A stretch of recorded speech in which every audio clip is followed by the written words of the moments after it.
You thought you was slick with that transition, huh?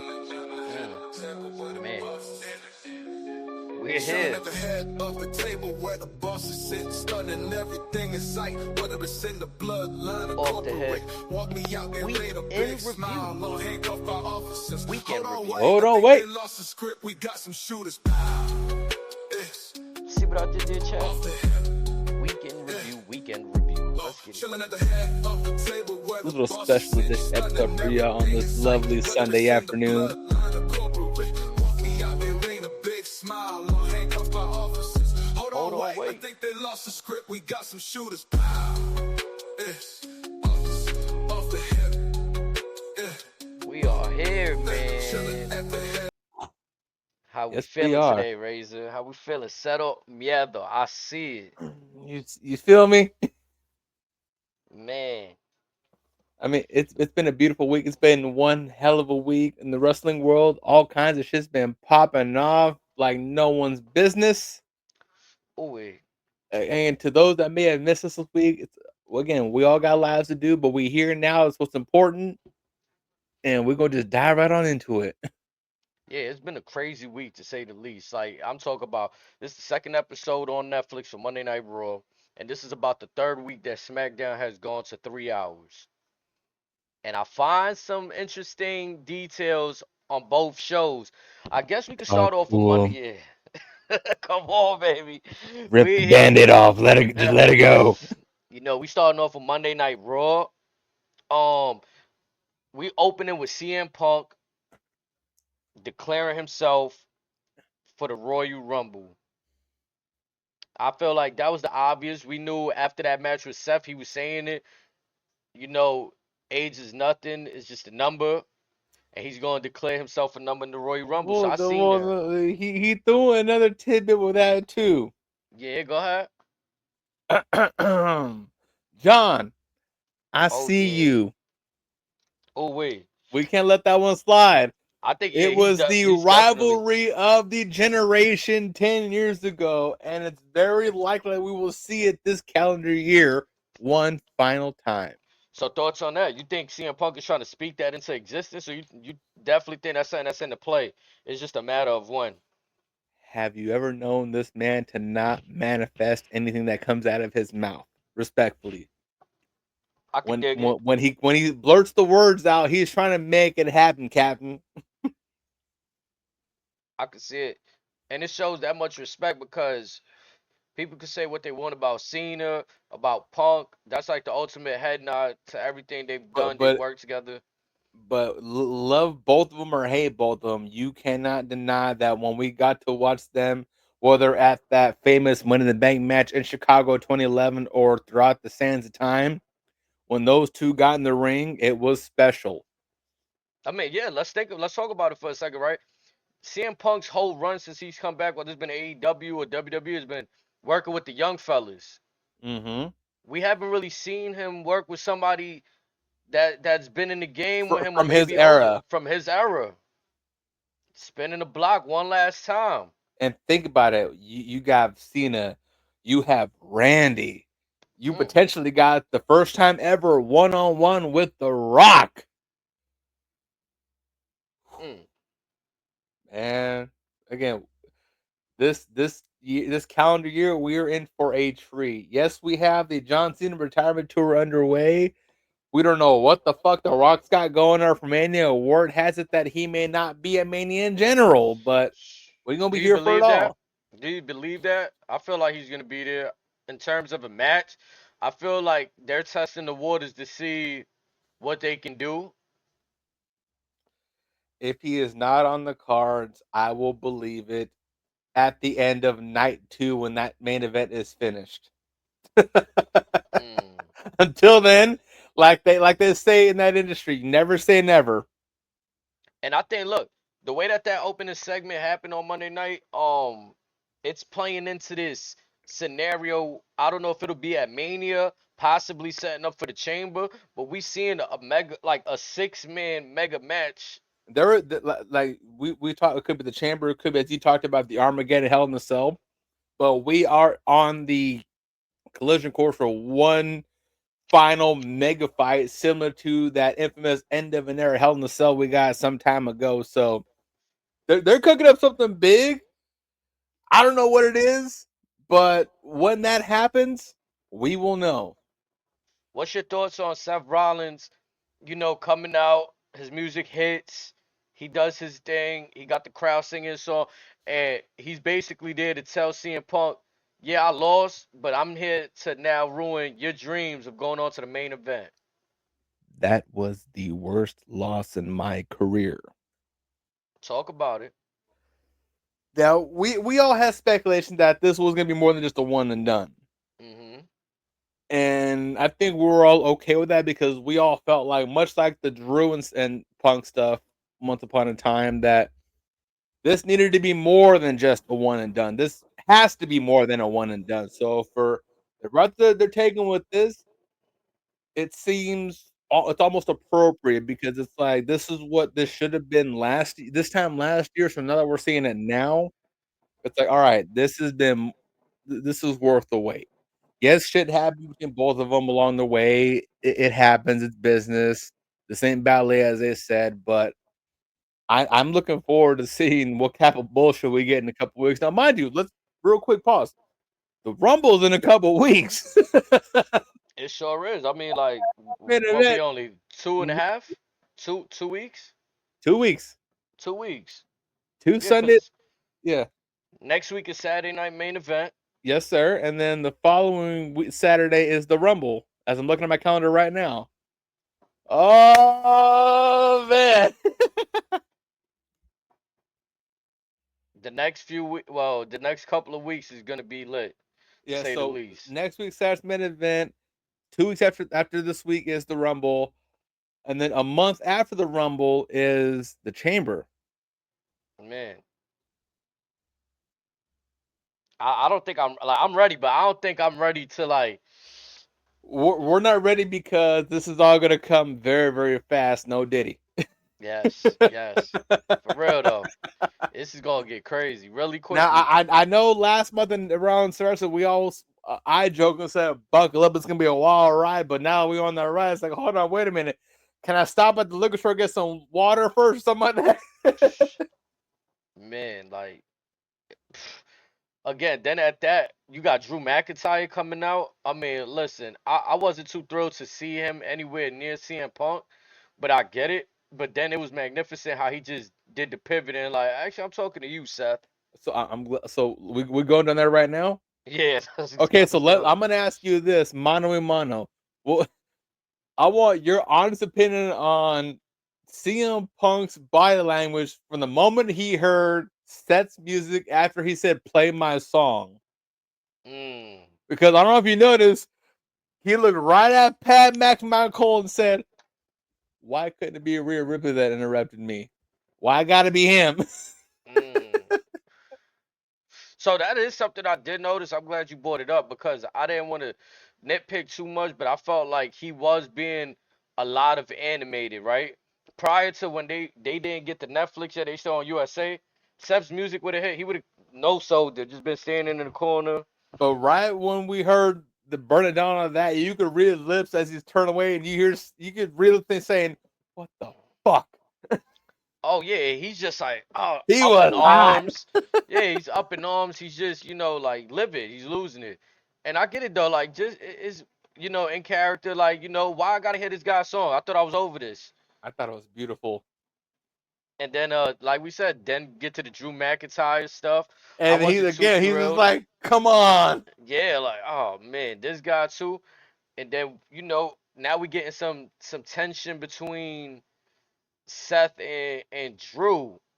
Would Which you feel? I thought Yeah. was interesting because I thought that they were kind of in cahoots together, but it seems more like Drew's trying to, whether it's Seth Rollins, whether it's Kevin Owens, allegedly, hypothetically, but just anybody in general that had any previous affiliation with the bloodline or something with the bloodline, he's saying, "Hey, I'm trying," almost like how Karrion Cross did with the New Day to a degree, but on some deeper levels. It's like, I'm trying to guide you to this lie. It's either you're with me or against me type shit. and they're both kind of just saying, "Hey, I never liked you to begin with." So Seth or Drew's looking at that. All right, if you never liked me, okay, then don't be mad when I kick your head off when I kick his head off. And that is one thing Drew keeps trying to mention to Seth. It's like I'm attempting to get you to see the light here. You know, you worried about these guys. You worried about the wrong thing. He did it with But Cody as well. yeah. Now Drew, he's a compelling one because he's also it's basically all of them declaring they're in the Rumble. Punk Yes, declared he's in the Rumble. Seth declares he's in there to take Punk out the Rumble. And Drew, you know, he's saying he's in there to get what's his championship. but also in Drew's case, it's like if he sees anyone that's affiliated with the bloodline, it's on site. It's always been on site, Now, I said I wanted something to happen. Remember a few episodes ago, I said I wanted something to happen every week on Raw or Smell. That's what I was accustomed to growing up. right? But I feel like okay, so this week's main event is supposed to be Drew and Seth. This coming week, yes, I believe Okay, so. yeah, the WrestleMania rematch they're dubbing Hmm. it, That's what they're billing it as, or as a Wade Barrett, God bless his soul, he's billing it as the WrestleMania 40 rematch. which it kind of pissed me off because it felt like some just throwing shit at the wall, just reaching bullshit. Where it's like a Uh, WrestleMania rematch with no title on the line. To me, it's not So really the so so rematch. so would you have preferred it was on a Saturday night's main event instead, or what? If the championship was part of it, then I'd say it's a rematch for the championship. It'd be a rematch. That's what happened at WrestleMania, a championship match. Yeah, but remember there was also a cash in as well. So I feel like we're pulling a little bit of hairs there, but I see where you're going with it. Yeah, that's why I prefer for them to not even have dubbed it a Wrestle. Like they could have just fed it to me as Drew versus Seth. Okay, okay. Yeah, you feel me? Like I feel like you're trying to take me back to WrestleMania now after like for what reason now? You know what I'm saying? But aside from that, my point was this: that like, are we getting to the point with Netflix where they just want to see the top star? Like, I don't think we've seen CM Punk wrestle a regular Monday Night Raw match in a while. Aside from this Seth Rollins match on the debut, we haven't. So I'm thinking like, are we gonna get to a point where we're gonna use a CM Punk more on Raw and regular matches? Like, do we get to a triple threat match between them? Okay, so here's my question. I it's a two-part question on that topic. Okay, so one, again, much like we joked about with other talents, does someone of his caliber need to be in those type of matches? And two, again, aside from the upper echelon guys, who would fit the bill of remotely close to being eligible to compete against someone of his stature? Right. Anyone aside from a Braun Breaker, Ilya Dragunov, Gunther, anyone below them? Anyone worthy of competing as CM Punk, even in a squash match? I say no. No, and I agree with you. That's my concern right now, which I feel like WWE knows what they're doing. But I also feel like something about this Netflix thing makes me feel like they're aiming for banger main event matches Which is on fine. Raws. Yeah. But now it's like I'm just scared about the usage, like you're saying about a CM Punk. I want to see where this storyline goes within the next few weeks with them. And you know, it feels like it's gonna lead back to the triple threat when CM Punk and McIntyre were going at it. We had Seth as the referee at one point. Do we get that again? A little tongue in cheek. I think we might get that in certain PLEs depending on certain circumstance, but also as let's dive into the stuff on Raw real quick. So I want to ask you, Yep. like, what was your take on this current week's Raw's runtime versus the debuts last week? Meaning the 2.5 hours versus the 3 hours. So this is where I get confused at, right? When I go back to Netflix, the debut episode was 2 hours and 25 minutes without commercials. Oh, so they did edit the commercials out. Okay, that was I hadn't checked that just yet. Yeah, and then the second episode of Raw on Netflix has a runtime of 2 hours and 30 minutes. Which is what the actual runtime was So that's what I'm with conf commercials. Yeah, so I don't know if the second day they took out commercials, but the first episode of Netflix, the debut, they took out the commercials and the runtime is 225. Okay, I thought okay, they took out a lot of stuff. so my question is this: so with the plausibility of SmackDown go back to 2 hours in the near future, if Raw stays at like a 2.5, sometimes 3 hours runtime, but closer to the 2.5 hour mark, would that be the end of the world? So as long as the content is dope, no. That's what I'm If it saying. So feels so like 'cause it's like I said, because dragging, it doesn't make sense. yeah, so that's why I'm glad you added that caveat because it seems like these last couple weeks. Now, again, this coming Monday, who knows, and so on and so forth. But it seems like it's just they're aiming towards this is what we have set up. We're gonna feed that out, and if it hugs at least 2.5 hours, we'll just cut it there. That way, there's no bullshit. That's how I'm thinking they're gonna lean towards, which again I'm cool with. And I'm not sure how to really digest it because I felt like the second episode of Raw was was dope, but It at the was same different than the first episode. yeah, it was very different. Like I think the debut episode, nothing is gonna really match it unless they intend to do another big feel, like they're in a new arena or something, or Unless Stone Cold Steve Austin comes out on a random Raw episode, nothing's gonna top that debut pilot. Let's just be honest. Unless we get a Stone Cold Steve Austin glass shatter, unless we get a random Dave Batista entrance, it's not nothing's gonna change it. And nothing against the current talent. It's just it is what it is. Certain energy cannot be matched. nah. Then the second week we get the street fight between Damian Priest and Finn, which was the main event, which I thought it was good. But we also got this. Oh yes, that led right after the opening segment. As Talk Michael about it. Cole said, it was the worst kept secret in W. Now, let me ask you this. So, what was your thoughts on their business model of putting out this gentleman's merchandise almost 8 hours before the show went on the air? I thought it was brilliant. I think so too, on a few levels, because anybody that's not familiar, they have a few hours to get familiar. Anybody that knows who Penta is, they're aware where he's going today. It's a lot of ups. I feel like the buzz was already out that he was coming, so there's real no. I mean, aside from what harm they could have done, like the damn vignettes, you could tell it was his mask. And the last vignette of the show was literally his face. Yeah, so it's like, So I mean I get I get why they just said fuck it, we're gonna just here's the space right here. And for those that haven't seen it, it's Senor Cero Miedo, I'm one glad you half mentioned that. of the Mexicans. Mm, we waiting on the other half too. I'm Free glad my you mentioned boy. that. I feel like we're in the new WWE era for sure. Like we all knew that, but week by week, we get to see other layers of why we're in a new era. Before, like you Mm-hmm. said, things would have been kept secret.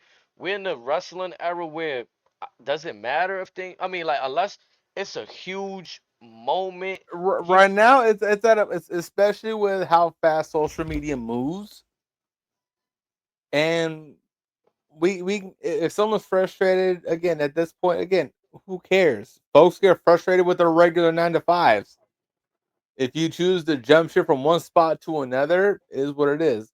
What I do want to pick your brain on, did you happen to check what Mr. FKA Baron Corbin had to say about Ray Phoenix? no. So that picture I sent you yesterday of Phoenix in the straight jacket, okay? Yep, yep. I seen that. Now I'm gonna paraphrase what Mr. Corbin said because he basically just to paraphrase was, hey, if you signed a contract, you gotta honor it. It is what it is. There is no going around it. If you sign it, you honor it. Now, again, he signed it, honored it, whatever. It's just for whatever reason, Tony Khan found allegedly. I don't want to put words in his mouth because again, I don't want him bombarding our chats down the road saying, "Hey, X, Y, and Z, giving us a cease and desist on some Drake shit," but more so just to solidify and signify that hey, he signed this contract. It's set to go to this time, but because you were hurt this time, and this time, unfortunately, I'm gonna stretch your contract till this time. But on top of that, I'm gonna pull all your merchandise from our website. So from this time to this time, you ain't making no money. At that point, does is it easier to just if you're Tony Khan to just say, hey, just get out? Here's like a 30-day no compete or whatever the fuck. But just get out. Just wash your hands of it. Would that be easier than to just say, for lack of a better term, hold them hostage? The easy answer is yes, let him go. If I want to play devil's advocate and feel like I want to return on my investment, even though, like you said, there's no investment there because he's pulling all the merchandise, I would still get some kind of draw having the man on television if there's a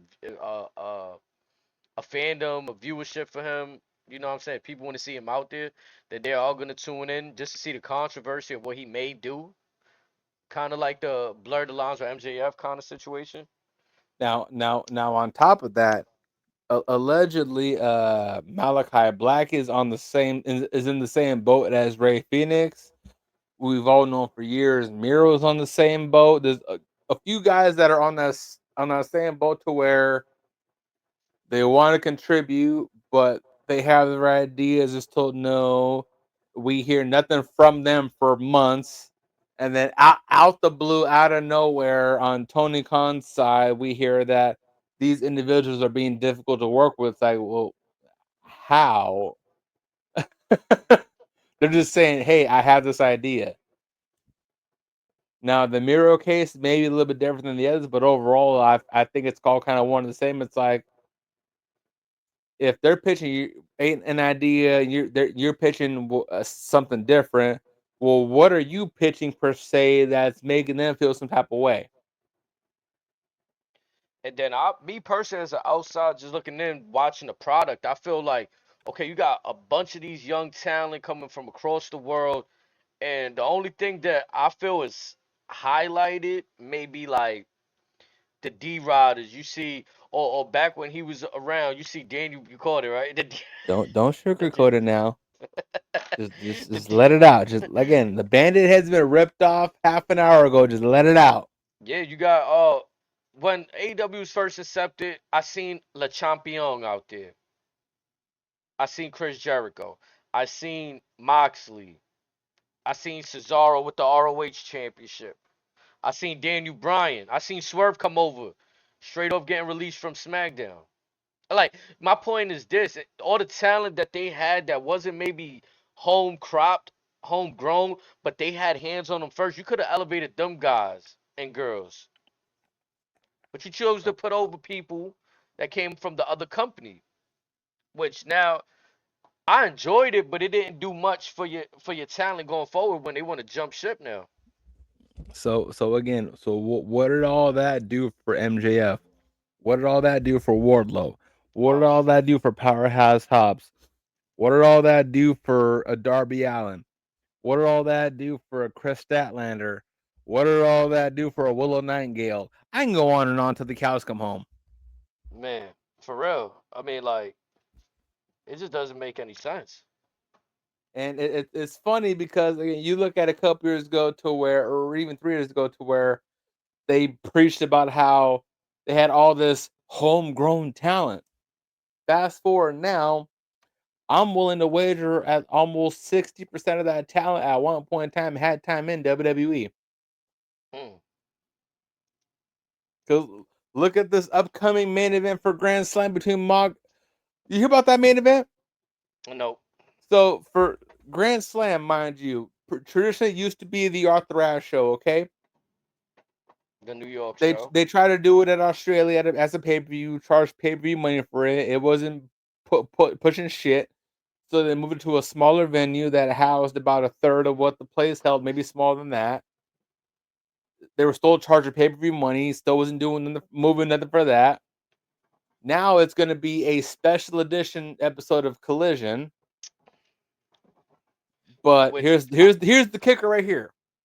They scheduled it for the same time slot as the NBA All-Star game on the same network. And it just now dawned upon them. I can see the what the fuck look at her face right now. It just dawned upon them that they now have to air it on a tape delay here in the States. that's insane. And the main event is supposed to be Chris Jericho versus Jon Moxley in a title unification match between the Ring of Honor World title and the AEW World title. Can you imagine if they put both belts on Jericho?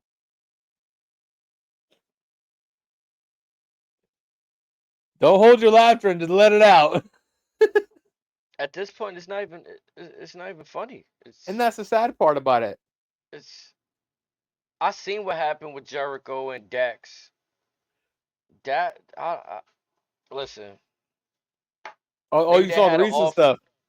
Yeah, that whatever that was with the referee and the championship. Everybody got an off night, but that was just bad. That was bad. Yeah, that was bad. That was bad. That was just Oh, like, all right, you that's know, not even that wasn't even phoning it in. like I can't even think of a good sports example, but this is like a veteran past his prime. You know what I'm saying? This is like a veteran past his prime that shouldn't be in My the brother. game. What's What's the good? word, man? What's the word, What's good, champion? baby? Kicking it like socks and shoes. You know, I had to pull up on y'all and watch some Man, wrestling bro. one time. Man, take that We big just ass jacket off. It ain't cold over there. Man, it's cold. It's colder than the way You OJ making did me in the sweat over cold. here. my It's housing colder heat than the way working. I Brock wish I could say Lesnar it was did a the little chill Undertaker in at here. WrestleMania. Man, It's it's been a little cold. hotter. I like the jacket though. It's nice and clean. So fresh and so Appreciate you. clean. You know what I'm Yeah, saying? yeah. I had to match my NBA 2K player. I'm on my HD shit. This is the same I'm color crazy. I'm screaming. my Yeah, we player got got. that So color. You see the color. You see the yeah, color of the yeah. wigs, You y'all. The see it. color You of the feel? wigs. Yeah. Yeah, the My color of man's the knows what it wigs. is, baby. Nah, let me Off the keep you up to hip. speed though. So we talking about Cero Miedo, Penta, formerly Oh Pentagon yeah. Jr. Going Penta. crazy. Yes, Going sir. crazy. Hey, I ain't gonna lie. You see me, I text y'all like, yeah, they got he Y'all don't came and even was know doing yet. his thing. He's doing his thing. Y'all just don't even know yet. He's doing his thing, buddy.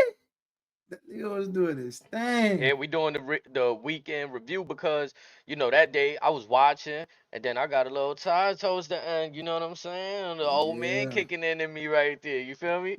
So we talking about God. we talking about it now, and basically we talk about all the people came from AEW, how they holding his brother hostage. They putting injury time on his brother's contract. Oh, I And think my pops was telling me about something like that. Like, why is he there, but his brother's not? Like, Yeah. So yeah. he's on the injury time. Malachi Black, Al Shabbat, they about to dump injury time on him. Do They you think they're got doing? Do you think they're doing that to try to maybe test, like a test run? Like, let's see how this dude does first before we just no, flood? Or no. what do you think it is? Why you think they're doing it? It's 1000% Tony Khan cosplaying as Vincent Kennedy McMahon. Why should I let them make money elsewhere and thus cost me money? Yeah, yeah. When if I'm Tony Khan, honestly, I tell hey if you want to go there, all right, cool. I got Darby Allin here, I got Orange Cassidy here, I got Moxley here, whatever. I got folks that I can hopefully do some shit with. I'll But spray. the Yeah. problem is there's more and more folks that are seeing how Tony's moving and seeing how he's walking and talking. They're like, I can't really fuck with that. Yeah. They see that big yeah, thing, they see the Netflix era. Not even You know that. what I'm saying? Not Hey, even look. that.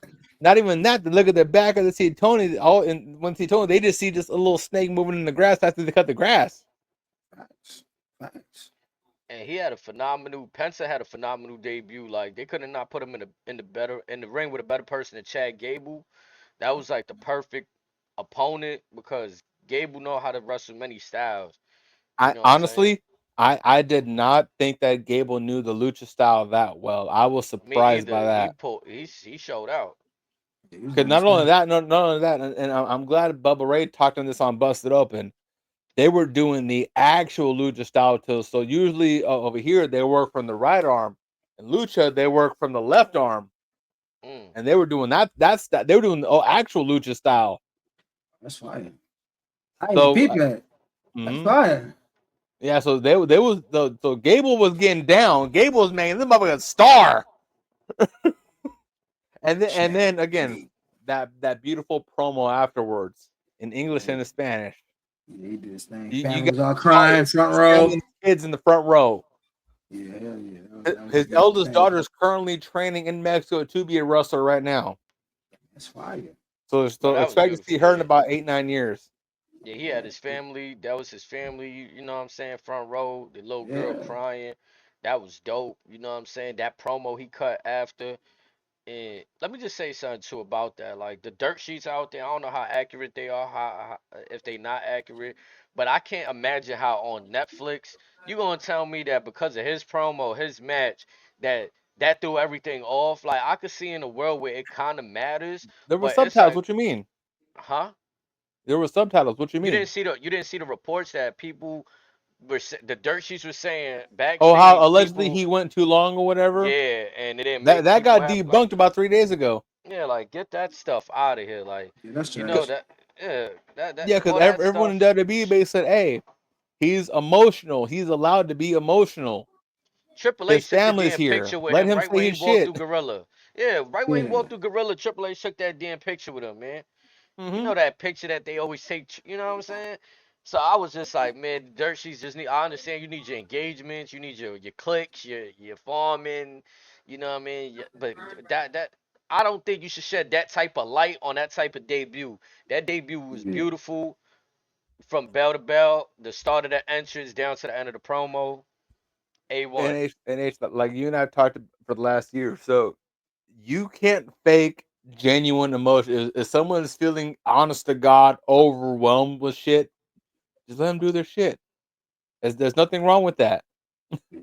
Gotcha. Bro, once you start off like I understand Spanish, I He understand what he basically said. started off with, "This is the product of when a Mexican American busts his ass to Yes, get what bro. he wants." I felt that, and I'm not even Mexican, bro. Like I That's understood what he fire. said. You feel me? Like I already Yeah. and I felt the pain in the voice, the emotion, like Razor saying. So I was like, Yeah, "You go, my that's brother." even if you don't know Spanish, again, you could feel the words that he's telling you. Hell yeah, Mm-hmm. You could tell he's speaking from the heart. some pain, some But triumph. You know what I I'm got a saying? question for y'all, man. Go My ahead. pops was asking, he was like, what do y'all think about maybe Rey Mysterio having like his final match against him? Honestly, I'd rather see Rey Mysterio versus Rey Phoenix only because they wrestle a more similar style. Ooh. Yeah. Pentagon is more physical. So and honestly, if you were to somehow get Pentagon versus maybe an Ilya Dragunov or a Braun Breaker, that's more of his style right there. Maybe a Dom Mysterio if Dom can nut up or whatever and Uh, show his little machismo that you might get something out yeah, of that yeah. one. But as far as Rey Mysterio, respectfully, I think Phoenix would be the better Yeah, I ain't gonna lie. matchup. Rey Phoenix is ignorant. I just seen some clips of him Hmm. yesterday. Kind of was getting put on to him real tough. Like, oh, dude, got.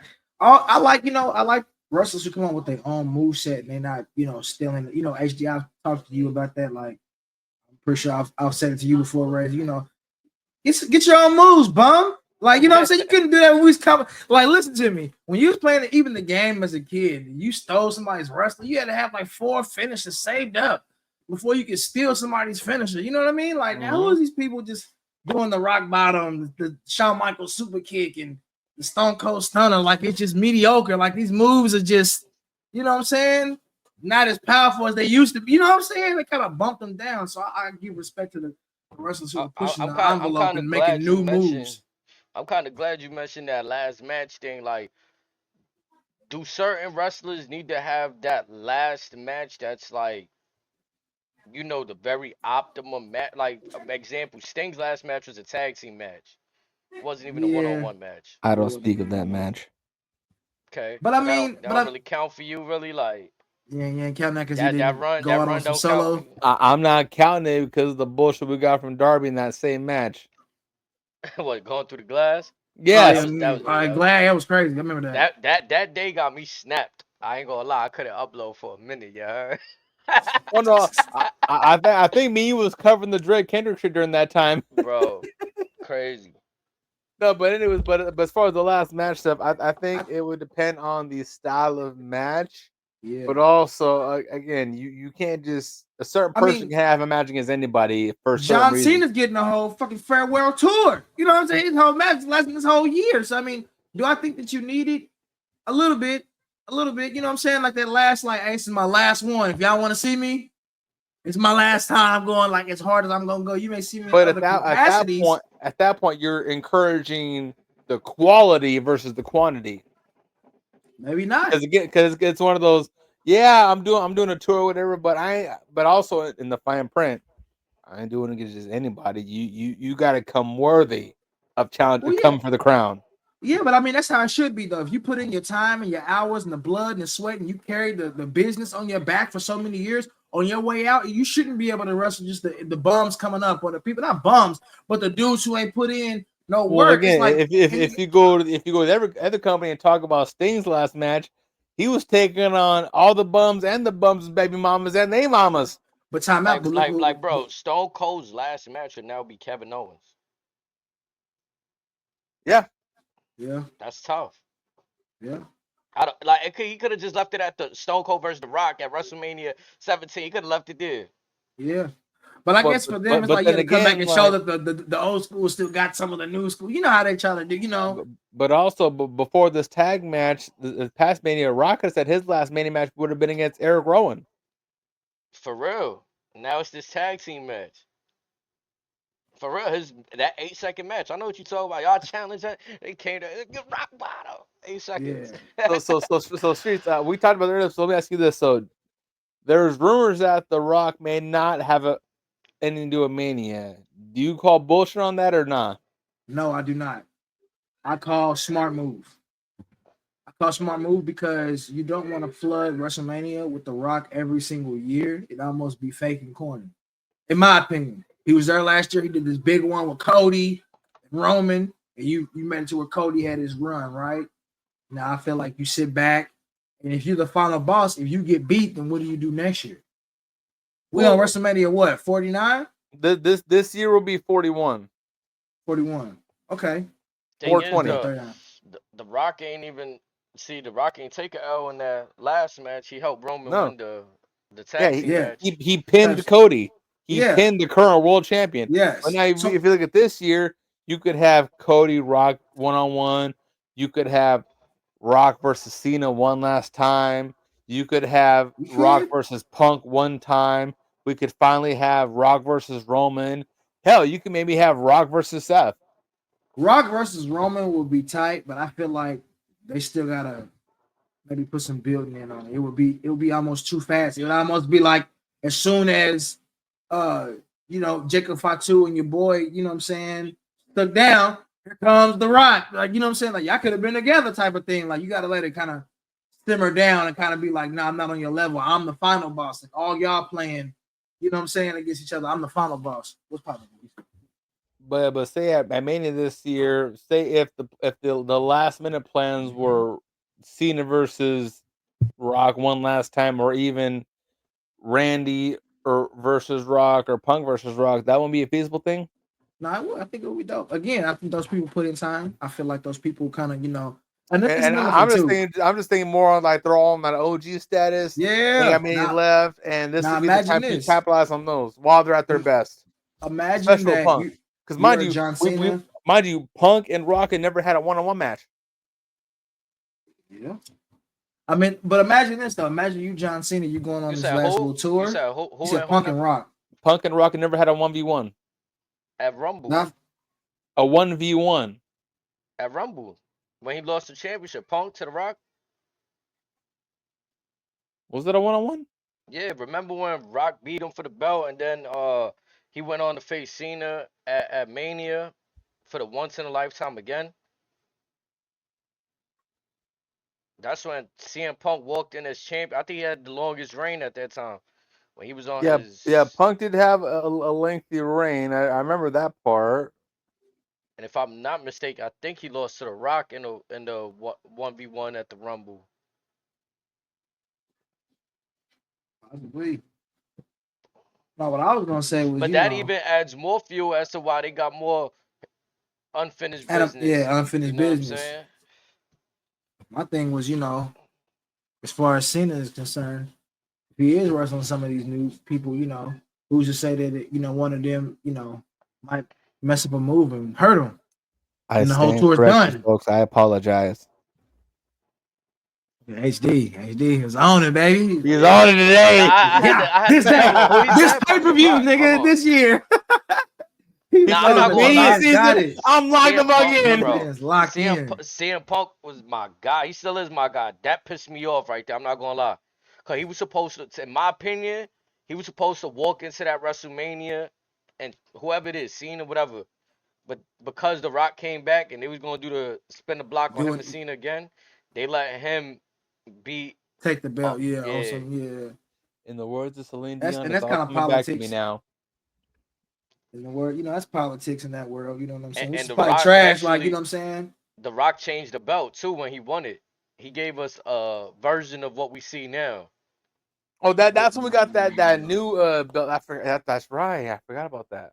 Okay, Yeah. so again, allow me to replace CM Punk with an individual I know for a fact has never had a 1 versus 1 with the great one, and that is the current 14-time world champion, the Apex Predator himself, Randy Orton. Mm. Yes, they had the tag match at Mania 20, but they've never locked horns 1v1. Now that might be. I ain't gonna Yeah, it lie. might be Wait. fire. Yeah. Well, I'd be fire. Even That'd seeing be the that'd be way the that'd be Rock ignorant. and Cody, even the way seeing Rock and Cody work, like everything leading up into that WrestleMania match is kind of dope to see. Yeah, for Like sure. Cody came back whooping on everybody, Brock Lesnar, boo boo. But here comes the final boss. You Oh. couldn't do nothing. The final boss he was talking about your mama. Mama Rhodes had the belt, antagonizing Yeah. him. Look, he Yeah. was Like. cussing. Like, get back, motherfucker. You like, oh, she's real. The Rock's saying So motherfucker, Mama he gotta Rose be can real. slap up AJ Styles, but she can't slap up The Rock, huh? Right. And I feel like He's that going. mantra for The Rock right now, it's the perfect like epitome of what he is, the final boss. Like you ran through Oh, everybody on the roster, you ran through all of this like Yeah. prestigious shit, but he's the one you haven't faced yet. You know what He's I'm the one saying? who's like, I took over the business that you wrestle in. I was so Yes. good that I took over the you business, just put an even idea in my over head. Triple H, who married the boss's daughter. You know what I'm saying? Like, my blood's in this. My granddaddy was here. My daddy was here. My mom, my aunties, my cousin. Nigga, I am this. I'm the final boss. Ain't nobody bigger than me, period. And AC, that's you how just I put go. Like, you know what I'm saying? Like, even over Raymond, y'all acknowledge him. But no, that because you acknowledge him, I was putting him in a headlock, giving him noogies when he was a kid, nigga, in my house. When he was wearing my belt, when I was the champion. For real. Like, you know what I'm saying? Like, all of y'all, my little niggas, y'all my little homies. So it's like, if you respect him, you gotta respect him. So I respect that whole, final boss. I just got a That's wildest perfect for idea in him. my head right now. What's that? So what if instead of like hold on. Instead of The Rock challenging last minute or whatever, what if he has some sort of like a ringleader role, and instead of him challenging Cody, we get Rock and Cody. Maybe The Rock and Randy Orton are in cahoots as fellow third generation wrestlers. And now AC and I have often contemplated a imminent second generation of Triple H's Evolution faction. What if The Rock leads that and it's just mainly just third generation guys? That'd be mean. I mean, again, it's a lot that the final boss could do. I think he right now the role he plays is perfect. I do see him being at WrestleMania though. I'm But not yeah, sure if but as it's in far match as capacity, with but The Rock and WrestleMania is concerned, until the final bell for the main event has been called, I will not believe anything that says he has nothing to do with WrestleMania. mm, I You feel don't think like he it. will though? Oh no, folks are saying that he's not. I'm just stating that I'm not betting against it until we hear the final bell from night 2. Mm, I'm hoping he will because Yeah. again, honestly, again, let's be honest. Anytime we get any of the OGs, especially someone of his stature, in the mix at WrestleMania, it makes the show that much better on top of what it already is. Now, if he's not there, it's not going to make it worse. I'm just saying, if he's there, it's almost guaranteed to amplify the show. Yes.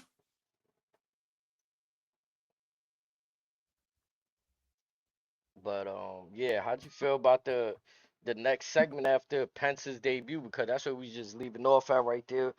Pence before we got into the whole WrestleMania, so we be jumping around, baby. We got Sheamus versus Ludwig Kaiser. How'd you feel about that? That was going crazy. I ain't gonna lie.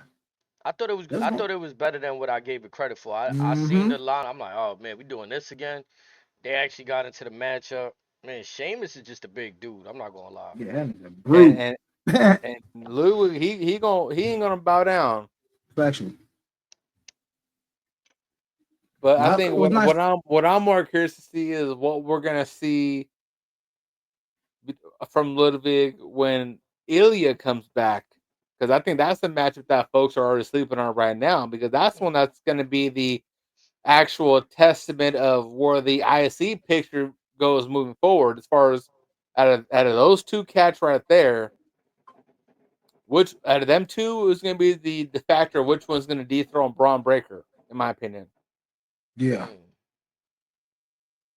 See, I'm not sure if I like that Sheamus is still inserted into this intercontinental picture. Like once that chase was kind of dead for him, and like the triple crown, whenever it didn't happen, I'm kind of like, yeah, I'm off Yeah, that train. I think Sheamus being a Grand Slam champion is probably a wraps, unfortunately, but it seems like he's definitely there just to help s- strengthen up and toughen up the folks that think that they're eligible for this title, whether it be Ludwig, whether it be Ilya, whether it be Sami Zayn, or whoever the hell wants to challenge Braun Breaker. Sheamus is going to be that gatekeeper, much like LA Knight might be for that IC belt moving forward on SmackDown. Mm. Mm-hmm. That's another thing. I'm surprised. Since we've been on Netflix, I haven't seen a Braun Breaker match yet. Yeah. He been in the crowd, been there. He been in But the crowd I didn't even notice that, to be honest.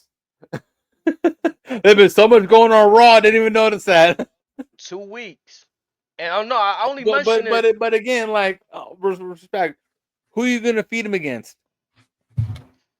This is why I'm trying to without get making at his that. opponent look stupid? That intercontinental scene ain't as appetizing as it once was in my eyes. Like when all of the competitors were healthy, it was like, okay, we got Ilya here, we got Ludwig, Shane, but now it's like the same crop, the same circle of Again, players here. it's not Triple H's fault. Braun is just that damn physical. It's either you move some cash from SmackDown or you get some cash from NXT. But aside from that, it's like you are diving into a much more physical style of combat for certain champions, and then if Mhm. other folks can't match that intensity, then well, Look at you know HD's what you got face. out of them. Look at this nigga's face. Look at this nigga's face. What happened? I got Bro, you to know. Lamar Jackson just fumbled the ball, bro. It's okay. Got a lot of football left. But the No. run back was kind of crazy. He almost ran it for a touchdown. Whoever picked it up, Damn. it Again, wasn't even this damn. current game right now will determine the league MVP. There's a Yeah. lot of ball to be played. Both Should of be them know how to Lamar. play well in in the second half. LJ. Nah, that was just tough. I was like, yo, wow, that was just a tough play. Whew. Oh wait. But Braun Take a Breaker deep though, I'm breath. Get some surprised, man. water. It's okay, HD. Just take some water. Yeah, man. Braun Break. I'm surprised because going in, giving the predictions, I feel like I don't know what we probably thought, but it's still time. It's only the second episode of Raw, but I thought he'd be in a more like featured spot. Like I thought he'd be in the match by now. Second weekend, Yeah. it's third week. I don't like. Are they even gonna use him on the third week? Like I don't understand. Is he But battling an here's the thing though, injury? like if Like it's for a one-off, who can you afford to use on that one-off? If it's for a championship match, who is worthy of that match? if this transfer portal's open, I say bring Andrade over.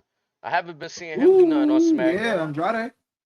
For sure. and that's You just a have name off the head. Yeah. you have my attention. That'll test the limits for Braun Breaker right there for sure too.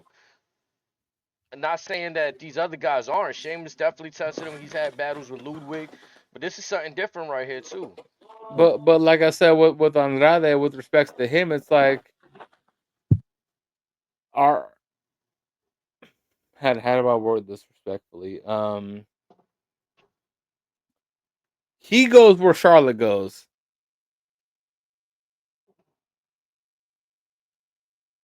That's kind I of was how I thinking look at that it with too. him.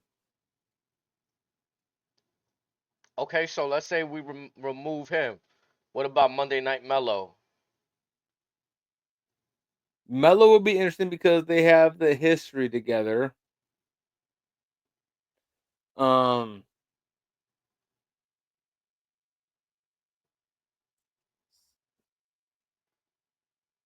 I still don't see why not Gable. I can see a world in which Gable gets a match or two over on Braun Breaker. That'd be crazy, a match between them two. But moving forward to that though, we had Gunther come out. I know you wanted to speak about this, Razor. That segment with Gunther, What gave that away? man. Gunther Jay Uso. How we feeling about that? This was honestly my favorite segment of the whole damn show, purely because, again, we all know main event Jey Uso nice on the stick.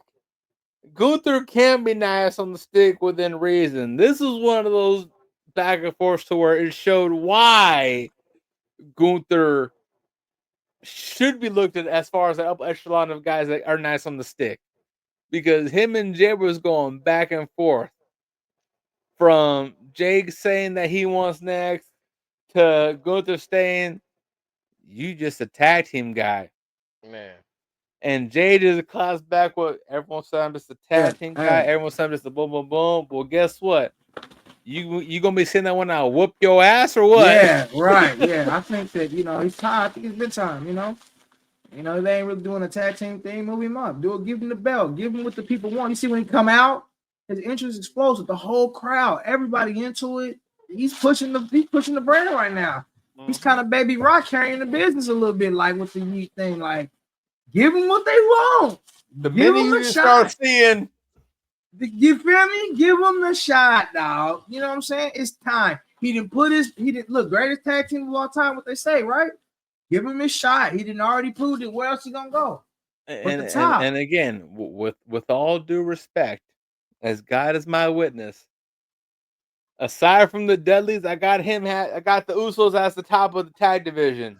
Aside from the Dudleys, and that's very high regard for the OGs that know. And for him to say, "Hey, I want next," but more important to him, he's probably looking at it like, "I need next to prove to Yes. Roman why I am on equal footing with him." That's Facts. probably how he's looking at it. Like he's like, "Yeah, Wimbo's cool," but he's looking like, "I need to prove this to Roman." And if he gets it done, I agree. My eyes is like, okay, now we might be going somewhere. You might be on equal foot. You're a heavyweight player. You won the Mm-hmm. belt.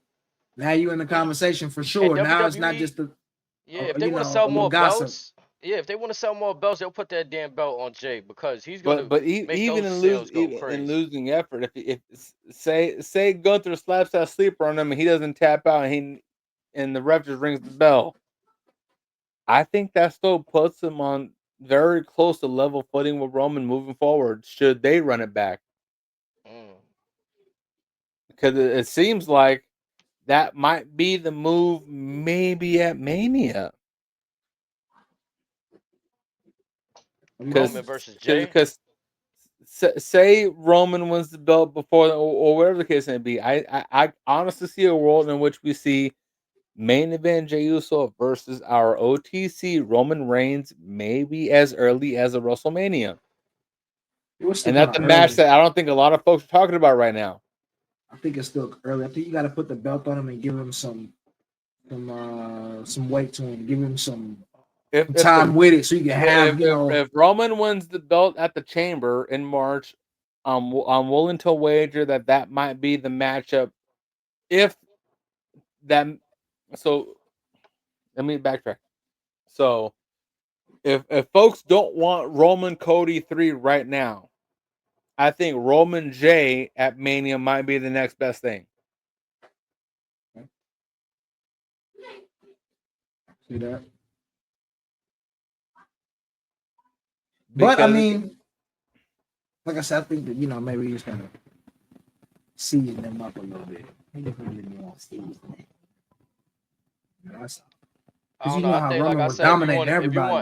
if you want energy, it'll add more stuff with the story, with the bloodline storyline, but also it'll energize the crowd every time he come out with that championship. Yep. You can Facts. put more sales on that belt. I don't know how many people are buying that championship just because Gunther has it or whatever the case may be, but I'm pretty sure it'll drive the sales there.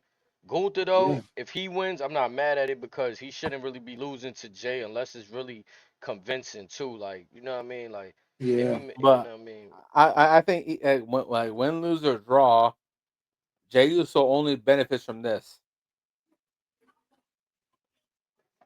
and that's because so say he loses and he doesn't tap out, then whenever say Roman wins the Chamber, Roman wins, say Roman wins the Rumble and he challenges for Cody and beats him whatever at Mania. Night 2 could easily be Roman versus Jey Uso. Yeah. Yeah, it could be. Because I can I see mean, a like I world to said, where like that first day of March, whatever Roman comes out, whether it's on Netflix or it's on SmackDown, and before Roman gets the mic up to his mouth, all we hear is main event. Uso, Yeah. That'd be nasty. and then he'll just sit there confused or whatever, like what the hell's going on. JL says, "Hey, Uso, I heard you won the belt at the Rumble. Uso, guess what? I got next. You That'd never be beat nice. me. I got next." Like, yeah. I want to get my. Yeah, I want next. It's a lot of stuff that could go down that route right there. I'm happy Jay getting a little look right there. It's gonna be at Saturday night main event. If we haven't already mentioned that, that's when he's gonna get his look next week Saturday. Mm-hmm. So And we're that gonna card's Yo, looking see nice already. I'm gonna what be back, happened. guys. I gotta make a run right quick. I'm gonna You Yup. be good, back. I brother? don't know Yeah, how bro. long you're gonna be on, but We hey, man, yeah, my brothers, I love y'all. Thank y'all for even having me on to Love, chop it brother. up with y'all. Yes, And sir. if y'all are still on when I get back, I will definitely tap in. we likely Peace will. streets, everybody. Yes, Yes, sir. sir. Make sure y'all, I'm just watching for free. Subscribe, baby. Off the hip, the dopest show out there. Yeah. Yeah. Catch y'all in a minute. Let's Later. go, baby. Yes, sir. But yeah. So we're gonna get that Saturday night main event next week. The next thing that happened, women's Intercontinental Championship match. The inaugural. We're gonna get the first women's champion tonight, or that night on Monday. Lyra Valkyria versus Dakota Kai. Mm-hmm. I seen the prospects of them putting the championship on Lyra, but I thought I thought that Dakota Kai might have had a chance to win the championship. I did I, as well. Oh man, now as far as the actual match, I thought the match was exceptional, but Bro, that I can suplex off understand the why apron. folks may have wanted Dakota Kai to walk away with the title belt. Yeah, I definitely thought, after all she's been through, injury come up, thought this might have been her time, kind of like what they did for Chelsea Green over on the other side, over on the blue brand. But we didn't see that. And I'm gonna be honest, I didn't feel like the crowd popped for. I could be wrong. You let me know what you saw there. Did you feel like the crowd was excited for Lyra once she won the championship? From the overall sound, it sounded like they were just okay with the fact, not so much that they were ecstatic over it. Okay. Like, yeah, it's like they were happy that it was the first ever champion, but also it kind of dimmed out because it wasn't the champion that they may have wanted to win, but they were still Yeah, happy for her. that was like one that I want to see how that goes in the future because we see the United States belt with Chelsea Green, and now we see the Intercontinental Championship with Lyra Valkyria. I thought that suplex off the apron was the sickest thing in the match. It was. I don't think Lyra's like she's not bad in the ring. I just don't understand the character anymore. Like, She's missing that charisma. yeah, Because again, on the mic she's nice. Bell to bell, she's nice. It's just that charisma, that energy is what we're missing out of her. That it feels a other little. female seems to have.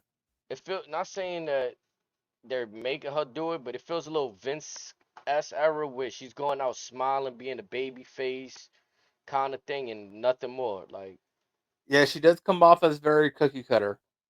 yeah, and I'm not totally sure. I felt like on NXT I seen more about her history, her background.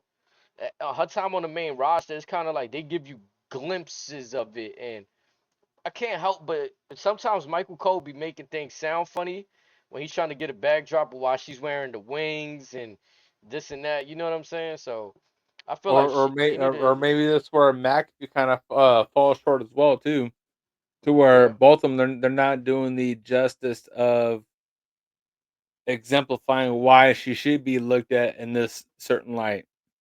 help getting her over. Yeah, Hmm. sometimes when you got a combination of them two, they could get real jokey. You know what I'm saying? Taking off course a bit, but yeah, with Lyra again, I'm waiting to see what happens with her. And it should be I would hope for a lengthy run, but also I hope for an interesting run, so to speak, to where like we see stuff that's constantly happening. Yeah, I think they got a good division there with those like the women that were on that tournament side. Like I was thinking about it. I don't want to jump too far ahead, but we just seen B-Fab on SmackDown. That was the first time we've seen her since the tournament, and I have Was it that tournament or the U.S. title tournament? the U.S. title tournament. So it's like I feel like the women on Raw might have a little bit more with Shayna Baszler out there, Stark, Sonya Deville. They got a few they could probably throw at Lyra Valkyria for now. She could probably spin the block with Dakota Kai again and see what happens there. But I think the Mm, one with Pure Fusion makes more sense to me because they the heels and I could see them they were also in the tournament and fell short. I could see them trying to mess with Valkyria going forward. In a transfer portal movement, I wouldn't mind seeing like a Piper Niven or maybe even Machen crossover to Raw. Okay. I mean, as we saw on SmackDown this past week, they're teasing something with Roxanne Perez and Bailey, but no clue where that's going to go for right now. Now after that match, right? I kind of get the this is the moment for me. The moment of the night. Yeah, it's the like okay. We We may get a need to make this an actual regular segment. yeah, we might have to make this a segment. The moment of the night. because now we get backstage segment with Karrion Kross. He's coming out of did he come out of Adam Pearce's office, or was he just coming out of a locker room? He was coming out of some No, door. I think it was Pierce's office. Yeah, it was Pearce's office, and he makes mention that the Wyatt Six were sent to SmackDown and accused the Miz of having something to do with it. Hmm. Now that's just one thing that had me. And then there's something else, but I want to get to the Wyatt Six being sent to SmackDown. Do you feel like their time on Raw? I hate to say it. Was it a failure? Was it a success? Was it anything? Was it just fun to watch? Did we enjoy it? Well, Did it want us leap like I don't know how to feel about it. I feel well, like now, what hmm before I get into my theories, what would constitute it a failure? Because they were pushing merch. When they came out, it seemed like wherever the camera was showing, there was fireflies. So, what would deem them to be a failure? Also, what I want to get into is what could they offer on SmackDown, and what could SmackDown offer them? that's the interesting part. So the failure part maybe is not the right word to use, but I do feel like outside of the Uncle Howdy, like there was some mystique being killed, and I don't know what it is or what like They there try was to make them just seem like everyday guys. and there was something I don't know if it was storytelling wise or what, but it didn't feel like consistent with the vignettes we were getting in terms of a purpose. That debut when they came out was impactful. Everybody's laid out, gorillas ran through, everything's in terrors looking like a horror scene. Hmm. I don't know if things were rushed with them or like, and I feel like on Raw, I probably expected more like, okay, they went for Gable. That was like at that time, that's like middle of the card storyline. They go for Cross again and Miz, middle of the card. Like I would have pictured that by now. Okay, we're gearing towards something. It's like that storyline just abruptly ended, and I'm kind of like, why? And we never truthfully got an answer for it, which seems to be the problem with everybody else in it. And maybe is it a chance to reset and get away from all of this group versus group thing? Like you see how in the beginning we had the Y6 versus the Alpha American Made and Ivy Now, and then they kind of did the same with the Final Testament and Scarlet. Is And this a chance to and let them do their and own thing? uh, but that part, but the latter, that's fine. But again, it's like that goes back to my question: what can the SmackDown roster offer you that would help you elevate your game to be treated and respected as an upper echelon talent? I'm gonna be honest, I don't see anything over there unless they plan on taking the tag team division over. Unless they make Unless gold a priority. unless you take the tag division, you take the U.S. belt off of Shinsuke, and then you just hold those belts. Honestly, the only thing that can be intriguing to me is if they do a play on AJ Styles, I guess.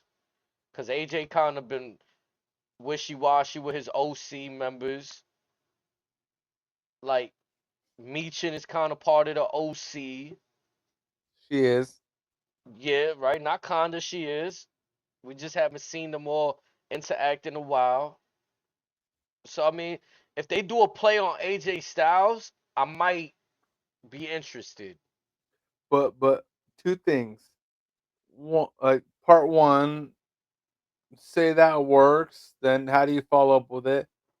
Two, it's a whole separate response. Is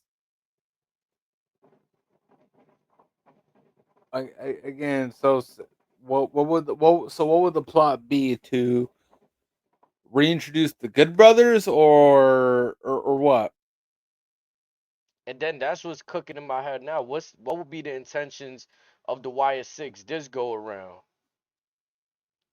Are we at the stage that we knocked off the ring rust? Are we gonna build Uncle Howdy, Bo Dallas as a serious competitor? Are we gonna build Joe Gacy, who's probably the younger one out of them, and give or take And then Rowan that as a alone has tag team? been the question I've had for them since they debuted. It's what is the genuine long term plan for them? Because yes, you can plug and play them for whatever, but eventually one would hope that you have a long term plan for them. But it seems like they're just plugging and play with them only because the merchandise is selling. Well, if that's selling, well then just leave them as a novelty act. But wait, you don't want to leave them as a novelty act because then fans like us will just look at them as like, oh well, they're just jobbers when they're not. See where I'm going with this? Yeah, and then it doesn't help that, like, okay, let me think back. Kane, Undertaker, Mankind, Mordecai, all Boogeyman, yes, all of these were in storylines that Heidenreich. this feel with the Y6 feel like a drive by. I'm gonna be honest, it feels like a drive by. It feel like a rather than a you know how we say this is cinema with the bloodline storyline. This feels like a with no disrespect to them, it just feels like a short film, a YouTube short. Like I feel like I got more hype and want out of the vignettes Now, fuck it, than that. say what it is. They have nor have ever had a plan for them. That's what it feels like. I mean, honestly, like, I mean, cause I'm yes, this is a tribute to Bray. Again, respects to them. That's and we fine. love them for that. We love them But for that. aside from that, moving forward, We what not so is the yeah. genuine plan for them? Because you can't have them treated as job guys because they're not. You have you have four talented men and one talented female who can do long term stuff with your company. It's just that this current storyline and plot has them subject to this. There are ways to make them work. It's just I don't believe SmackDown is the proper home for them. I think they are much better suited for this format to succeed on Raw or maybe in NXT. Nothing against what everyone else has stuff going on. It's just the powers and the people and powers in play for a Raw or NXT seem to benefit the YS6 more than a SmackDown roster does. I'm surprised that in 2024, 2025, they haven't found a a a way to do something drastic with the Y6 other than shut the lights out, smoke come out, and they come because like what I'm talking about is like the Brood. They used to come up in the Ring of Fire. They used to drop the blood. Now I'm not asking for the blood, but I'm just saying there used to be things that like oh wow, like if they're gonna be a I losing I I, team, you know, I understand where you're going with this, and unfortunately, I don't have a retort to this only because it's like if we're going down that avenue, then it's like they're jumping to SmackDown almost as a cop out. That's that's what it that. feels like. That announcement itself felt like a cop out. Did it not? Like Karrion Kross just saying, "Oh yeah, the Y6 have been sent." We couldn't even get a fucking graphic on the screen that said it. We couldn't even get, or Couldn't the get a graphic, surprise. couldn't get a vignette because imagine if we caught a vignette with Uncle Hot in the background talking about how they're gonna just wreck shop at SmackDown. How much better would that have been versus what we got? Makes you want to watch SmackDown. Oh, Or or not even then. Say if it was on NXT, so just say just out the blue, we got a match with just whoever would have been in that match on NXT fade to black. You get a random, like a very faint Uncle Howdy voice in the background talking about the shit they're about to fuck about NXT. Something on the lines of that. It's very simple, straight to the point. That would have been substantially better than what we got with versus Karrion Kross stating, "Hey, we're going to SmackDown. That's that." Yeah, that was to me. I didn't like that announcement right there. What's up, my brother? I see you out there. What's the word, brother? Piero, Piero, yeah, we here. Piero, yeah. Shout out to my nigga Penta. Yeah, we Let's finally go, baby. Razor, we here. We finally here. I just Man, want to say this. man, you don't know how much I missed that reaction right there. Listen, My man. brother, I'm glad you're back with us. Listen, I'm glad to have made the show tonight. I had a rough flight. I'm glad I'm alive. I just flew through a blizzard. That was different. But I landed. I'm safe. I just want to say this, man. I had to come and get my Penta. I was with HD the other day. I said, yo, I gotta raise it, man. Penta had that aura, man. Penta. I ain't gonna lie, y'all might have the biggest superstar in the game. Y'all trying to, I know it's you and the Mexicans, like it's for me just their culture and how much y'all support that man. I feel like y'all coach about to really, really make him the biggest thing in WWE. Y'all like, you feel me? Just wait till hit little bro Phoenix pops up. Phoenix. He got a little brother? Ray Mm-hmm. Phoenix is his little brother. Wait, Ray Phoenix is his little brother? Yes. You know how many times I had him on community creations and put him in the game because he was a fire like looking character, Man, and that was a wait real till little person. bro pulls up. I'm telling you. I might have been playing with Piero too, but I didn't really know like what he was. I just thought like this nigga look fire. Like, you know what he remind me of? Low key, La Parker. Yeah. Yo, Thank you. I'm from that Thank WCW La you. Parker I'm era. glad you brought Yeah, that up. Because I'm from that that was his. WCW Nitro. Yeah. Yeah, because that was his idol, like growing up or whatever. And then like once he came up, he had to emulate that. And Phoenix said, "Hey, you can emulate Parker. I'm gonna emulate Rey Mysterio. I'm gonna emulate the GOAT." What you mean? And by the way, I didn't know what segment y'all was at, what y'all was talking about. I just wanted to get my shit We off. I've just been waiting to say that.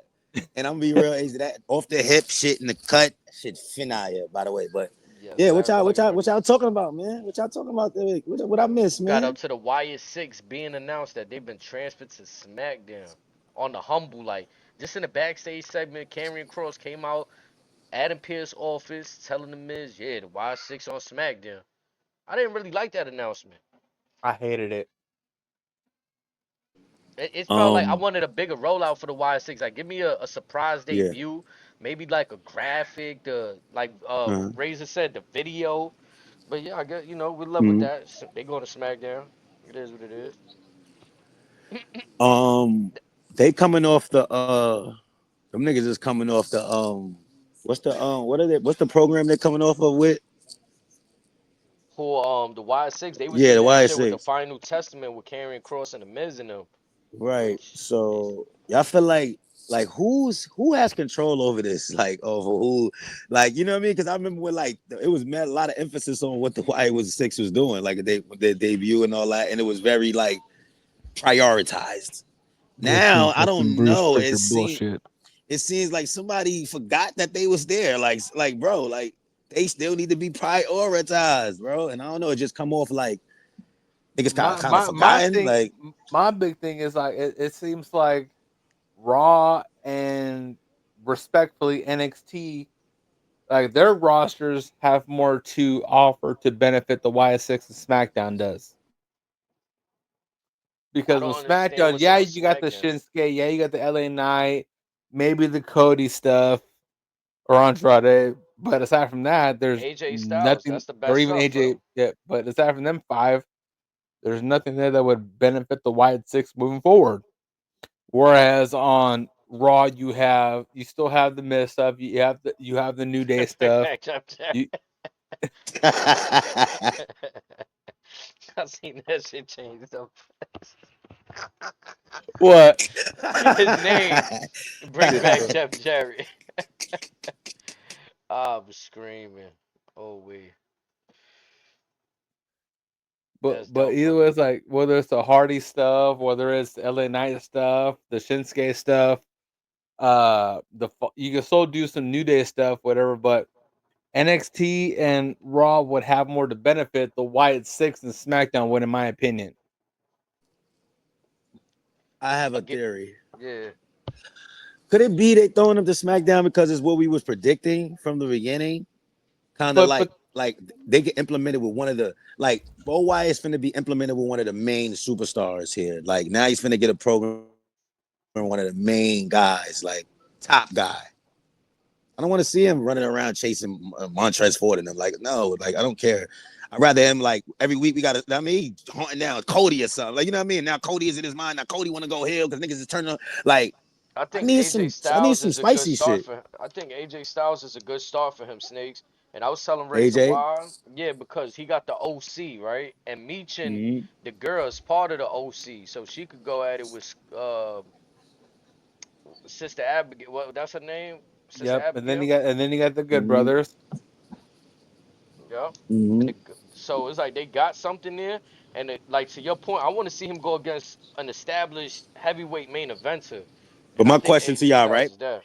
Does every program at the Wire and all that, do they have to have like a female involved? They don't have to have a female involved, right? That was also the point I was getting at too earlier. Do we Like have to sometimes it see a should be group like versus where like group thing? yeah, like sometimes it should be just like Bo and the gang. Like y'all know who I come with, act right. Like it don't always gotta be all them together. It don't have to. You Yeah, I know what I'm agree with saying? that. I feel like them moving to Y6 and SmackDown was a little bit of a cop out. They abruptly ended this stuff with the Miz and the Final Testament, and I don't know. Maybe that thing just wasn't hitting as the same as the Gable stuff. So hear me out because Mm-hmm. the snake just put something in my brain real quick. So if AJ is the move moving forward, and we do the OC type, maybe a Bullet Club type deal with Uncle Howdy and the White Six, can you imagine if Uncle Howdy gets his hands on Tama Tonga, given the new bloodline being up in limbo? Can you imagine the Gorillas of Destiny and Jacob 5-2 running loose under the hands of the Wyatt Six? Yo, what if they attack Solo? Cause Solo left. Like, what if they go after Solo? Yo, That's what I I'm want to ask y'all. That Solo leaving out the ring, that was very eye opening to man. me. I like that was very like that was a scene. That was a moment to me. Like just seeing him do that. Jacob looking at this nigga What the like fuck? you out your mind leaving me like nigga Jacob looked at type him shit like, like Solo, that is not gangster. Solo had that look like I'm finna really show y'all like my dad. Like y'all got me fucked. Like I need Solo to come back and really just wow everybody up. Like I was thinking I don't want that. to see Solo become weak and no, he need to be pushed. Like I need him to come back angry. Like you feel what I'm saying? I would love that. I would love to I see was that. thinking, what if Jacob's promo was against Solo? You know what I'm saying? Everything he I was say it saying. Mhm. was. That's what I was thinking. Like, this is Yo, what it he might be come to. Hmm. and maybe Jacob approaches him like, yo, bro, what that was about? You know what I'm saying? Like, what this is Hmm. about? You leaving? You know what I'm saying? And now they face to What's face, good? nose to nose. Now they nose to nose. They get like brothers. You know, brothers get a little spicy. She get a little spicy. Tom got to come get it. Like, yeah, like you know what I mean? Chill, like chill, like real quick, like some shit like that. But yeah, they need to give us that. That's what it gave. Like Jacob looking at this nigga like, oh yeah, wait till I speak to you later, nigga. You out of pocket. Or What you or doing? or or, or what if Solo tries to get back in with Roman reigning on the good graces of the OG bloodline? The thing is, he didn't say a word. So what is he really thinking? How does he We feel? don't know what he's saying. That's the beautiful part about it. Is he gonna be a man about the L? You know what? I took the L, and this shit is family shit, and he got it. So he's the Because man. like you said, hey, if Roman beats me, I'm a man of my word. I will acknowledge him. Roy Rumble finna be stupid. Bro, so real quick, so with the Rumble, just off of who's already declared and who could be declared for the Rumble, every person Could is win. essentially a future Hall of Famer. Mm-hmm. It's This crazy. lineup is crazy, yeah. Mm-hmm. I seen they uploaded 1991's Roy Rumble earlier on YouTube. I'm sorry, Hmm. WWE. Yeah, they're gonna Bret upload Hart. all of them little by little, or all the bigger ones little by little between now and then. Yo, those classics, bad. The commentating, the announcement, everything about those eras is classic. Bret Hart, like Jimmy Hart, this nigga been around forever. Like this nigga Jimmy Hart always had a goon, always had a wrestler. I don't know who that nigga was that came out number 2, Nova, the Gambrino, some shit. I'm like, the fuck is this wrestler? I forgot about this nigga. Like, that was Rumbles is fire. 91, 2, 3, 4. Oh my god, classic. So I'm saying we could see some crazy ass. Like I was even thinking some wild. What if they try to go back to two people feet hit the floor at the same time moment? If they could Well, pull it that's off. how it should have been all this time. But again, you know how they try to get. And we in a new era. These Well, cameras is good. Everything good. Like it's a real. You can see That's a zoom in on the close spot. 4K. You can see when the big toenail touches before the toe does. Yeah, all right, that's a close spot. let's just make it spicy. Let's turn up for the people. Shout out to the people in the chat. I don't know how many's in the chat, but shout out to the chat. What is our last four in the Rumble? Let's predict For who's this gonna be the coming last year. four. Yeah, who will be the last four in the ring? Who y'all think? Now we're doing just men or men and women. Just the men right now. Okay. So for this year, Roman. I mean, you got to go with Roman, Cena, Punk, and Seth. But that's just like, wouldn't that be like? That's just like when you suggest that's what you think is gonna be the four, but that may not be the four. Okay, so I got Jacob being one of the last four. Jacob Fatu. okay, so wait. So what about this setup? You still got Roman in there, but you also got Solo. Oh no, not Solo. You got Roman. You got Jey Uso, Austin Theory, What? and Drew McIntyre. Wait, what? Yo, Yes. Razor. You Yo, know, here, somebody you wait, always gonna have somebody that knock one on person. Razor. Can You somebody always knock gonna on have Razor's window? What you Hold always on, you gonna all have what you right? some. drinking over there, brother? Yeah, you drinking that? I'm doing Incredible Hulk. What you mean? But Yeah, and what's you that? always gonna have some one random person in there Right. All because right. You saying that's gonna be like the unexpected guy left, yeah. like So every Rumble's gonna have that one unexpected person. That'll be Austin That Theory. Schmiegel that was on the outside the whole time Uh lurking, just huh. crawled back Yep. in. But no. But I'm thinking Theory can get a little active here and there. Okay. But he'll probably have his little emulations in there. what about Fiedo Miedo? Like, why you can't like I think he'll have a strong running. I'd be surprised if he's the final four because nah, I'm reaching with that. I see I'm reaching. Penta winning the elimination chamber. To be honest, If I'm being a buck, I was saying when I was with AJ, I was talking about that this favor shit is gonna come up. Like I don't know how, but Punk is going to use a lot. Like whoever win, they like if Roman win, he gotta see Punk before the Mania. Like you're not getting the WrestleMania. That's my favor. You gotta like fight me for that. It's not just going down like that. I helped okay, you. I saved you. I saved your team. Without me, twice, y'all would have got destroyed. twice. Mm. Without me, y'all would have got destroyed. Poor Heyman. Without me, y'all got destroyed. So you owe me for real, and you can't even. When I say I want this favor, you have to be like it ain't no if ands. Like CM Punk almost won last year. They let Cody win it. I But don't know why they gave it to him 2 years in a row. That's I don't. I'm gonna be real. I don't never understood how they let Cody win 2 years in a row. Like, but What if they let him win 3 years in a row? Would you be upset? I'm gonna start yes, watching. I would be upset. I'd be fucking livid. Everybody just looked at me like, wait, what? HD. If Cody Rhodes win this Royal Rumble, I will literally become an Stone AEW fan. Cold Steve Austin ain't won 3 years in a row. Fuck you mean? I would purchase the next 5 AEW pay-per-views if Cody Rhodes win Snakes, this shit. I will Venmo you the money. You know what I mean? Like, what? That means it's just lazy back there. Who the hell writing this shit? Like, come on, man. What we Okay, doing? so before we get into that, let me ask you gentlemen this question. So what's wrong with someone on the lines of an Austin Theory making a deep run in the Rumble? Hey, I'm gonna Well, come clean. You better get this Austin Theory shit up out of here, man. This nigga no, not no, finna be in this. I'm curious to pick your brain on this. I'm curious. I want to pick your brain on this.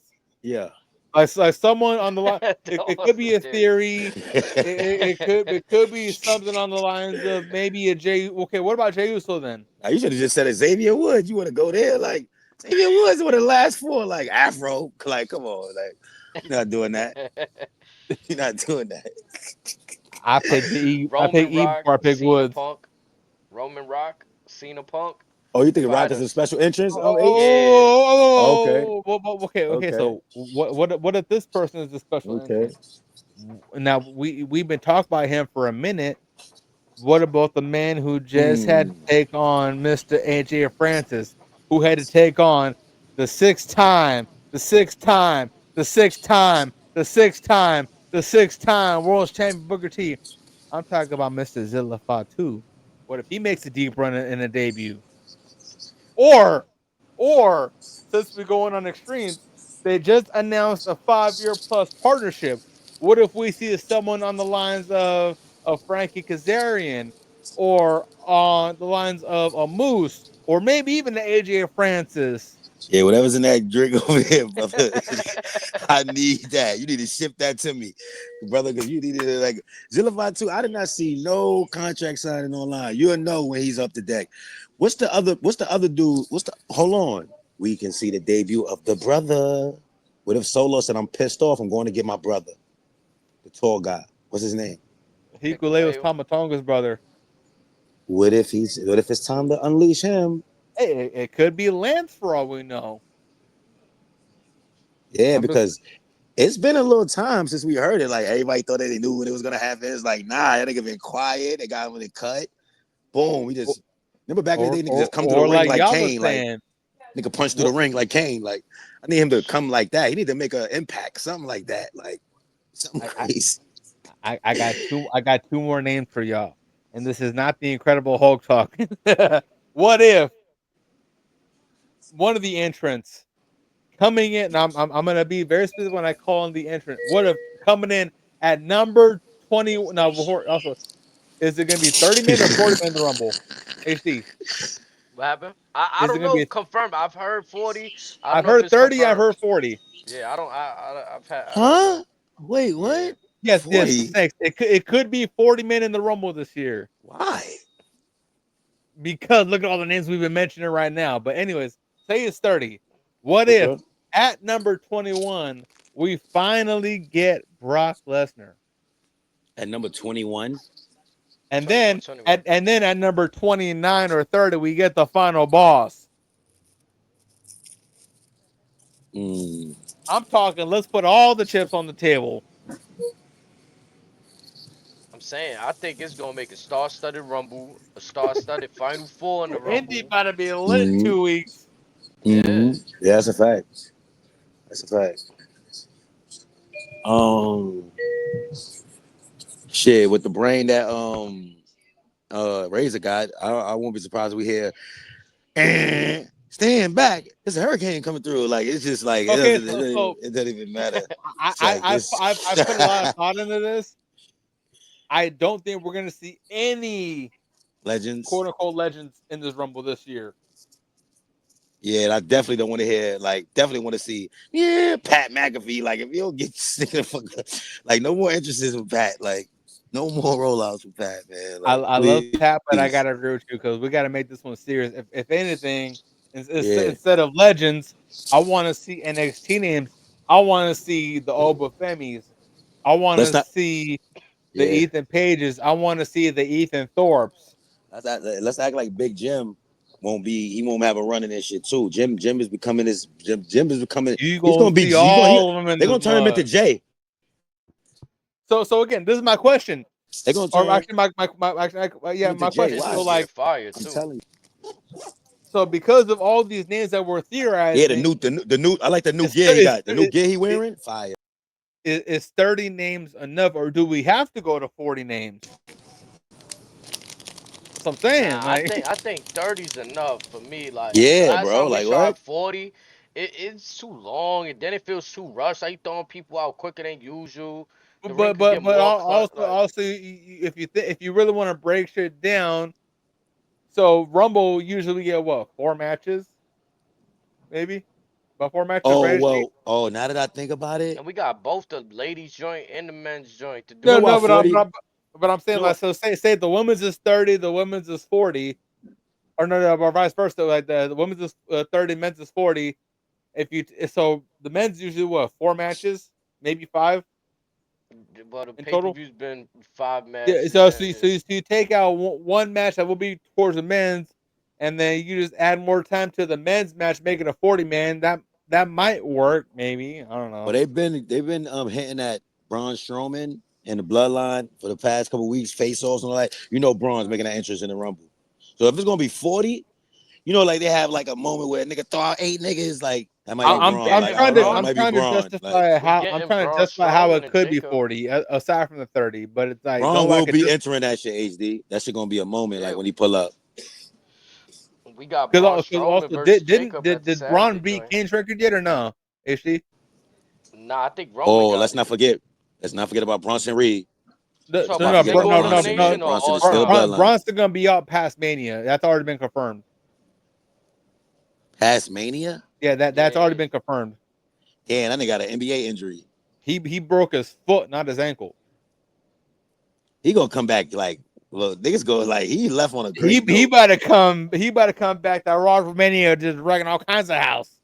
Yeah, But that's a fact. yeah, I'm almost certain he's confirmed to be come back after Mania. But overall, I'm trying to confirm if or the men's Rumble is going to be 40 men. How do you justify that without bringing in the legends? But it seems I like the mean, 30 men might NXT be is the an more easy suitable. pull. Yeah, I but just don't. you don't want to bring just anybody for a job shit. Yeah. It's like at least I can see if like in one of these shows niggas hinted at it like, man, I don't care if you made it 40 this year. You know what I'm saying? They're like, oh, it's gonna be 40. It's like just gonna when we wake up that day, it's gonna be a 40-man rumble. Nah, man. Traditional is 30, man. Why are we doing 40 for? Why? For what? It What just is the changes reason the for that? things. I'm good. I don't need that. I'm We good seen on it that. Like, once. Yeah. yeah. What's It gonna be didn't 3 feel well for security me. guards coming in? Like, what is up the 10 niggas? Like, who? Okay, I think with the current crop we have right now, 30 is just right because you can incorporate enough guys from Raw, SmackDown, and NXT without bringing in the legends of back in the day. That would be the best suited opportunity for him. No celebrity feels, no wasted spot. No, somebody just got No attacked before bullshit. before they entrant. Somebody just got attacked, wasted their spot. We done seen that before. No Drew Carey spots. No Pat McAfee spots. Baron Corbin came out one year, Brock Lesnar destroyed him for no reason. Yo, anybody got the score in the game? Uh, Ravens are down right now. Last time I checked, it was like Wow. 21 to something. I'll tell you right now, the Wow. score about to come back on. For what? Yeah, there was a few bad plays. Lamar Jackson fumble, an interception. Oh Lamar's up by wow. one score right now. They're in halftime right now. This is just coming back. Raise it's 21-10. Hmm. They just did the kickoff. Oh, Bills you running Damn. it like back. you a couple seconds ahead of me? Yeah. Yeah, And Lamar and them down. yeah, No. 21 to Yep. 10. But Wow. also, I mean, from how it looks, Lamar, Harbaugh's trying to call a certain game, and Lamar's trying to put that Superman cape on, saying, "Nah, it's me. I got us." And Harbaugh's trying to tell him, "Hey, pump the brakes. This is a team effort. We all I got ain't gonna us. lie, that Don't was a worry." bad interception. I don't know what happened on the interception. The snap when he caught a fumble, that wasn't his fault. Whoever snapped it to him kind of threw that shit high. The But interception was his fault. I'm not yeah, gonna the lie. interception was him. Yeah, the fumble though, I can't Yeah. really. Yeah, Yeah, yeah, the fumble was maybe because he was trying to salvage the play, but he probably should have just fell on the floor and just ate it and just took the correct. loss right there. Yeah. But yeah, I Again, like you mean, said, that cape kicked in. He tried to finesse and shit but just but went left at that moment. but with Lamar, yeah, but also it's like both of them with him and Josh Allen, like they both realize that whoever wins this will win the MVP, and he's got to get that out of his head. Like this is just another game for you because on top of that, whoever wins this will have to go to Kansas City next week. Damn, they already got like that shit crazy because they do got 3 touchdowns already. And both these teams and Lamar, he can beat Kansas City. It's just he got to get his head out of his ass. Yeah, that's oof, tough game right there. We But giving you all the play by plays on on this historic game, people. yeah, yeah, on you know what I'm saying, off the hip right now. But yeah, those Royal Rumble predictions gonna be crazy once they locked in. You know what I'm saying? There's a lot of people still. I don't know when this transfer portal ends. Like, does it end when they do the draft? I don't know. I don't think they're giving a date on them, Let to me be ask y'all a honest. question. Y'all feel like They gave him a date. do y'all feel No. like do y'all feel like Triple H is exposing too much of the business? How so? That's a great conversation. Like I wanted to have. it's like I don't know. I just feel like the aesthetics, like just the it's certain exclusiveness about wrestling where like you had to wait for it to come on to see things. Da da da. It's like now with all the internet shit, it's like, oh, we see Tom and Tonga in the ring doing their interests before the night. We see Triple H, like it's like you just see him everywhere. It's just like you showing too much, bro. I don't want to see everything, bro. And the That's just re for me. But and yeah. but you do have some people that like the fact that they getting a chance to look in the get the behind the scenes or they get to see everything. But it's like if you've seen it already and then you see it when it's live, it take it away. It's like I want to see it for the first time and like Okay, I don't know. I don't know. Snakes, let me ask you this question real quick. So, how different is his model of work versus what we've seen from Dana White in the UFC over the years? How about Vince? How about Vince just was online? Vince didn't give a fuck about Vince nothing. was Vince, never this open. that's what I mean. Like even though Vince is an asshole, he da da da. I'm talking about as far as like now that Triple H after him, not the man. Yeah. Vince was never this open as far as what we Bringing were showing. bringing people backstage too much. Like it's too much, bro. It's in my opinion, bro. I got a long-winded answer, but I'll try to keep it short. I feel like us as like wrestling fans, certain terminology we want to go look up. Them using it on program, I'm not so much bothered by. What I am bothered by is the reason why they pivot for certain stuff. Like when they say, "Oh, we went this direction because the fans wanted it." What about the other fans that might not have enjoyed that you did that? You know what I'm saying? That's kind of the part that I'm like, I'd rather just know y'all trucking through things, and I don't want to be asked what I want to see. I want y'all to give us a good programming rather than y'all Hold on, y'all. surveying us like, yep. Rather than you surveying us and telling, asking, hey, what you guys want to see, or what's your opinion, who you want to see rise to the top. I want to see y'all put the work in, make the characters, the wrestlers themselves put the work in, gain that traction. Now, some people did get held in that Vince McMahon era, but now's the chance where it's like, okay, we could again free Otis. Why is that even a shirt? Does he wear that himself? Is it an inside rib? Like, what's going on with that? Right? Like, there's certain unanswered questions. You're gonna make me say it again. Odyssey Jones. What? Razor? What the hell? Odyssey Jones. No, because again, Odyssey Jones is a dude that got busted on some shit or was accused of some shit, was recently found innocent of his accusations. And in today's era, where we're quick to judge and give the full on sentence or whatever, he was found innocent on all charges, and now folks are like, okay, well now what we do with them? We was wrong to accuse him to begin with. Kind of the Enzo stuff. Except they Hmm. found reasons to still paint Enzo in a bad light, but there's no real bad stuff on Odyssey. Like But yo, Jada Parker almost got damn near kicked out the like forced off this shit. Like they like the internet almost got Jada like removed from WWE like Her bad. and Jey Uso. Like it'd have been nothing like they'd have had to like I'm glad she relaxed because boy, she was finna get chopped off the roster. She kept going, man. I'm glad she understood. Like you ain't gonna But beat these so people, man. Talking to them, so man. That so community, so, man. so Snake, let me ask you this, like real to real. Was she wrong about the shit she was saying? Yeah, I mean, I get it. Like you, it's just that like you can't be so like you can't just have so much of freedom of speech online. It's like you can say what you want, but like when you saying it online, it's like, oh, you know, it's gonna be people that's not gonna agree with that. Da, da, da. Now you got to deal with the backlash, all that. But like, she's the type to Yeah, say what the hell she want.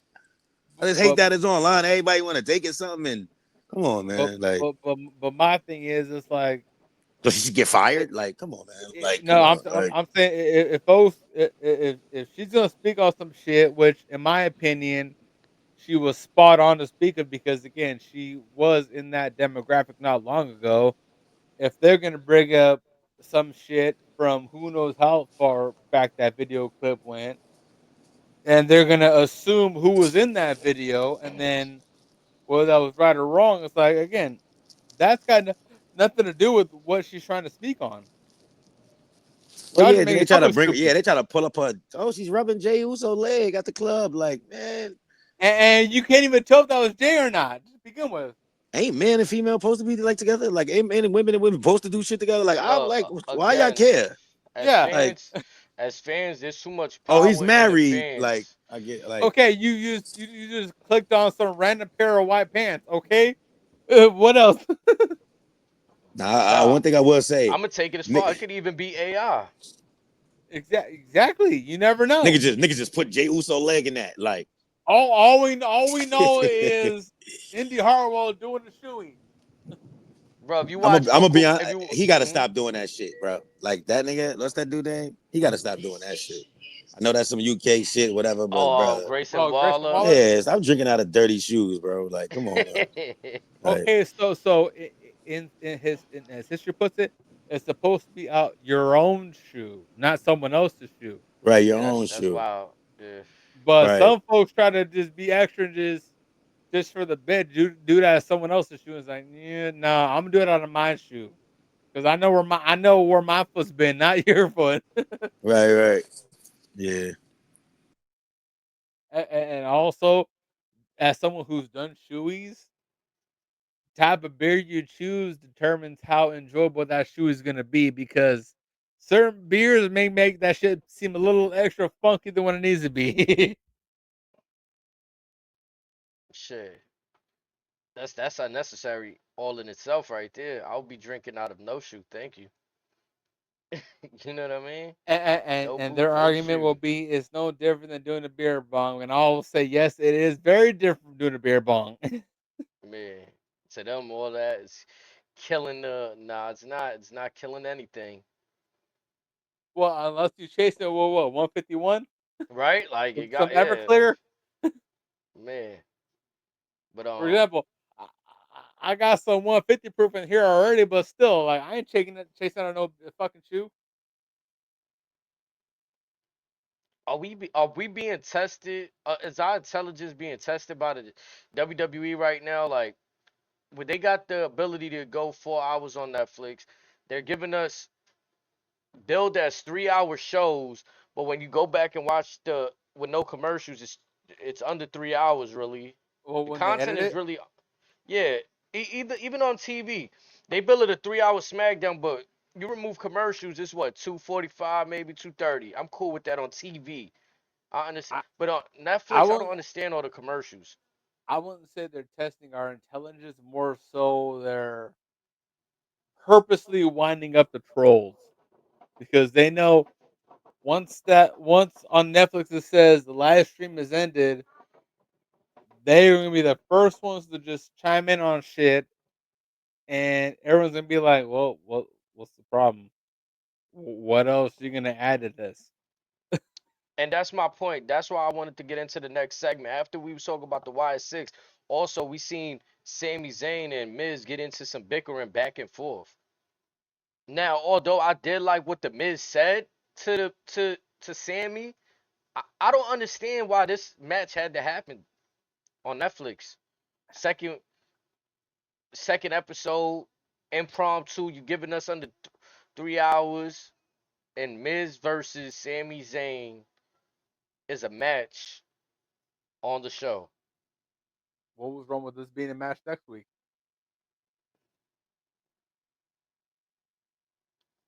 And I like that because it would have been a setup. Their backstage would have set up for okay, now we could but to have it as an impromptu match, because it wasn't advertised. So I'm It gonna was call it not. impromptu in story. It was Yep. impromptu. It's So kind of weird. let me ask y'all this: would it have been a bad thing if, say, they pitched a match for next week, some bullshit happens next week, then they pivot to making this match next weekend as Saturday Night's main event? Would that be a bad thing?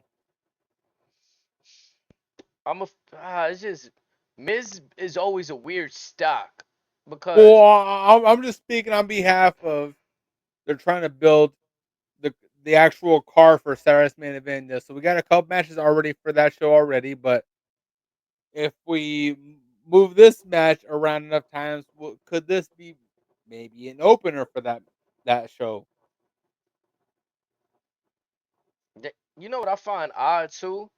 Just a week ago or 2 weeks ago, you got Drew McIntyre fighting Jay because that was the follow up after Drew versus Sammy. Mm-hmm. Now Drew loses to Jay.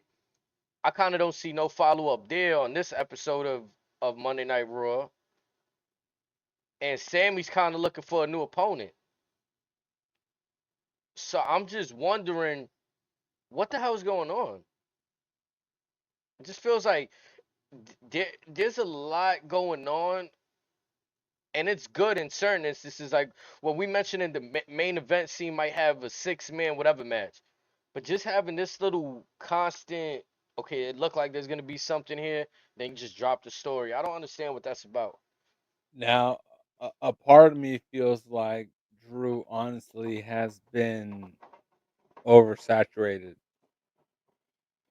because he's been heavily involved in the punk stuff. He's been, I don't want to say slowly, but he's been regularly involved in the current stories we got now. What's wrong with picking and choosing where you guys deem him worthy of certain storylines? What's wrong with that? I honestly, I could be wrong here, but I feel like ever since Bronson Reed got injured, I feel like they tried to plug and play Drew in that spot. Like I could easily see right now Bronson Reed being in that spot where CM Punk and Seth is in the ring and Bronson Reed's music hits. What's wrong with Dexter Loomis? SmackDown.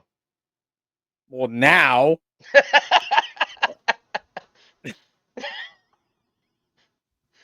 like, motherfucker. like they just fucking doing shit. They're just doing Okay, shit. okay. So fuck it. What's wrong with Braun Strowman? The only thing that I enjoy about WWE, they find a What's wrong? way. What's wrong with Apollo Crews? Oh, Apollo Crews. I'm glad that you mentioned him. The way they've been using him is kind of weird too. I I can see go him on on the and way on. out. Yeah. Actually, fuck it. Lead the way. Lead the way. Yeah, so Apollo Crews, he just comes off, they called him Apollo Stooge a few weeks ago. That I thought that was pretty clever and funny because I never heard nobody violate him like that. And yeah, there you go, he got violated, and now they just beating him up like he's nothing. He just keeps coming up to random tag teams with no partner.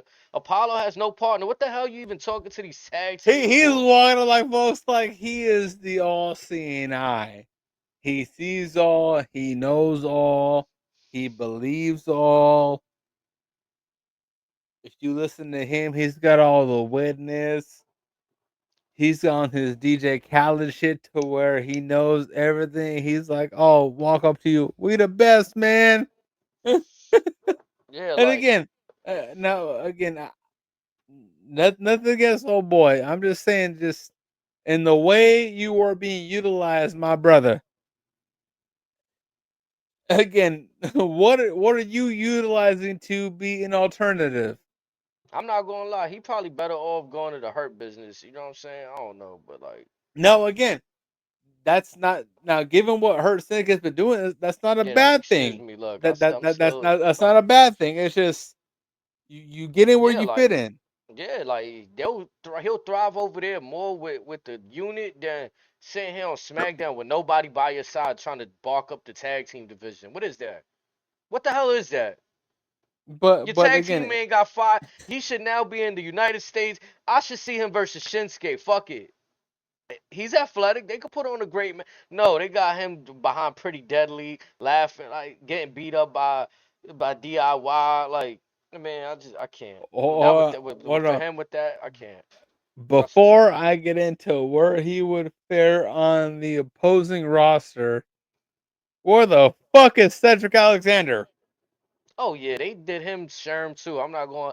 This is what I don't understand. Like he was a guy. This is why that sometimes to me that Triple H guy thing, that NXT, he look out for those. I don't completely believe in that wholeheartedly because there's some people he had from 205 Live that what the Okay, fuck.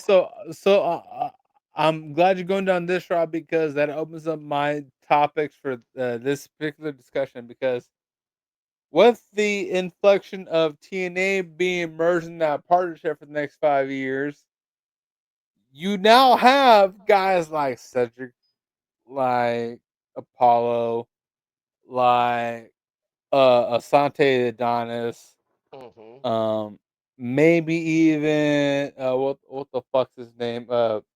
Akira Tozawa, if you want to let him go Well, do something crazy him over too, there. but I'm talking about Mr. LWO that ain't Latino. What the hell fuck's his name? Oh, Wild Joe Quinn. Yeah, Joaquin Wild, Yeah. cats like them. You could throw them onto the TNA side. If you want to do maybe an Ultimate X at a WrestleMania or a Stand and Deliver, that might sell some tickets. Which I heard Jordan Great. Well, I can't hear it, but I seen the tweet. You know, fire concept. Again, but just I'm trying to segue into the fact that this new TNA partnership that's been solidified will only benefit anybody that's involved in this product between both brands. Mm-hmm. Because again, you Nah, could I agree have, with like that. I said, Ultimate X just I'm gonna run to the bathroom, but I you hear can you. pick fucking three guys from TNA, three guys from WWE and NXT for that matter.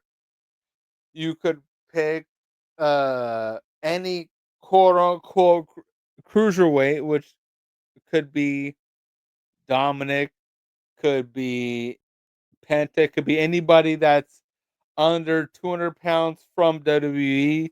There's some folks from TNA to be in that match. There's a boatload of stuff you could do now with this partnership.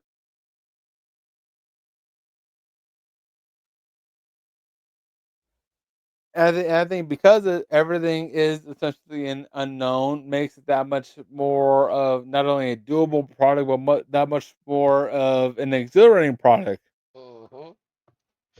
Bro, it's a special time right now, and but also I feel like with the special time, I do raise some concerns that like we've seen it with the Saudi thing. It's not far fetched to think that some of these deals come with You certain tell? requests. So yeah, they come with certain requests, and I'm not concerned about the superstars going. I'm concerned with okay, let's say if Netflix is like, I don't think that storyline is entertaining enough for Raw on Netflix. I think you guys should do this. That's what I'm concerned about. Does does some higher ups in Netflix have anything, some input, or is this solely on WWE's hands to put out what they want out there? Cause there's a lot of superstars being moved around, and when I want to see brands. We talk about brand supremacy. When you got this transfer portal, it don't feel exclusive sometimes. Now, before I get into my retort, are we talking just the promotion supremacy? Are we talking so much? Are we talking on the brand? How do I word this? Um, I want them to build a superstar for a brand. Like the back in the day, we had Cena on SmackDown for so many years that, and then Batista on Raw with Evolution when they finally swapped. Okay, now we got Cena on Raw. okay, so I get where you're going at. So as far as part one of this, um,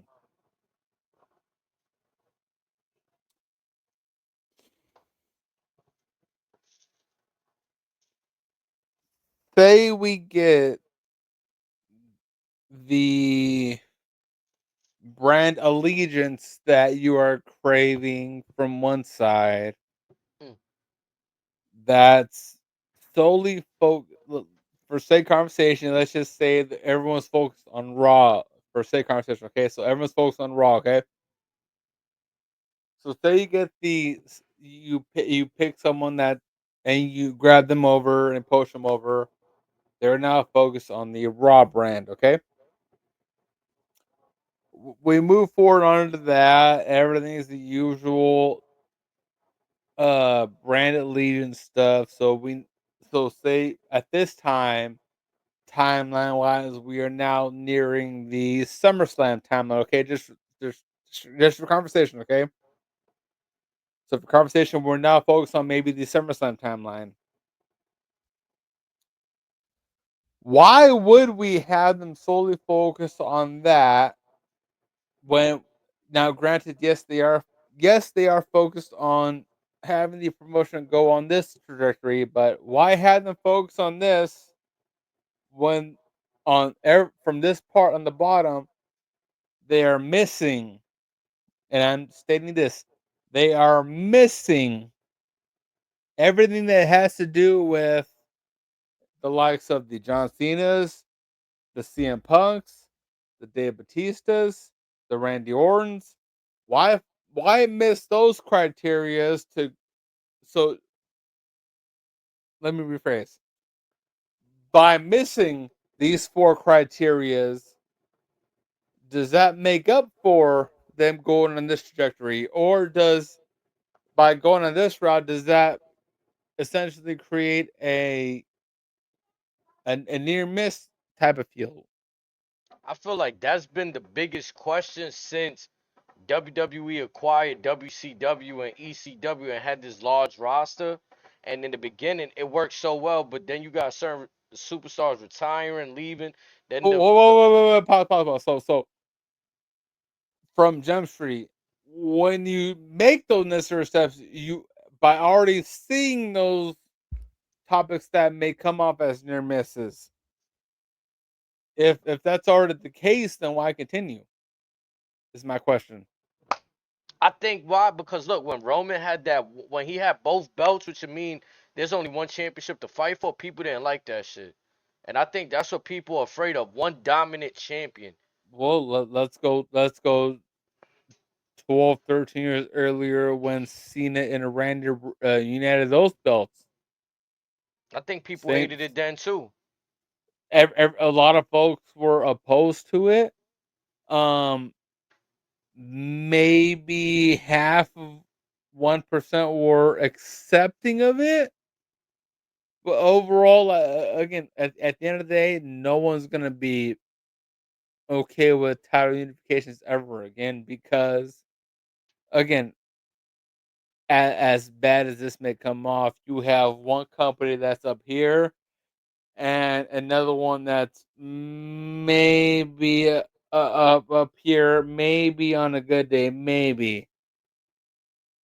So it's like you can't really do that type of And I'm method. glad I'm glad you bring No, up Randy and Cena because that unification to me meant more because you're combining the big world heavyweight championship that came from WCW. you were combining the top two from that era, and at that point when you're combining them, you know beyond a shadow of a doubt, there ain't nobody walking God's green earth that can contest either one of them. Now if you're just Like combining belts, Randy it's and like John could be on the word they could be battling like fucking the West Nile virus or whatever. God forbid, knock on wood. But either way, they could be battling a big ailment and you will not beat them. then I feel like the way that the shit was set up back in the day, it made sense, right? Like historically, WWF had the Intercontinental Championship, European, Cruiserweight, the Hardcore, and then they had the Women's. So they was able to play like, okay, we're gonna send the women to SmackDown, but we got the Hardcore here. Y'all could get the Cruiserweight belt on SmackDown, and we got the Okay, Intercontinental. but Like SmackDown had the World Heavyweight, had the US belt, had a tag team belt, had the Cruiserweight belt. that's what I'm saying, right? So it was easier. Now it's like when people like you said when they do the unification, now we gotta create new belts or bring But out a but retro. but do we though? If That's if the you really if you really want to think about it, do you really honest to God have to bring out a new belt or a new weight class? No, you do not. The minute you unify the so for example, let's go back to the Randy and Cena topic, okay? One's on Raw, one's on SmackDown. You are unifying them together. You are not telling folks that we are creating a new weight class. You are telling folks, hey, whoever wins this belt, say Cena wins this belt, a lot of folks on this division are going to be on Raw. You have to step your game up to be able to compete against these folks on Raw. So under no circumstances am I telling somebody to be accepting of taking on lower competition. I'm just saying, hey, whatever happens, at worst, you got to take on some strong competition after this because there are some heavy hitters coming after this belt. So it's either you step up or you step away. And I think that same thing happened with Roman when he had the belt. Everybody on Raw had to prove themselves why they can even challenge. Seth Rollins was the one that broke through, and I felt like that was it. Everybody else would come up short, just be a SmackDown. Then they spun the block on Brock, Could you imagine Cody. if Moxley never crossed over to AEW? Could you imagine if someone, even Jericho, never went AEW? If those two names alone would have stayed in WWE, how much more that would have, one, benefited Roman Mm. Reigns, but two, benefited WWE, but three, benefited their own careers. Oh yeah, that would have went hard. They would have had the ultimate back and forth stuff. But I do say this though, while they were there, I don't know if like it's because Ambrose knew he was in a bad mind space. I kind of didn't like the little fake linking up they were doing at that time anyway when they was trying to bring back the I Shield. understand why Moxley chose to jump ship because he felt like he was being treated less than.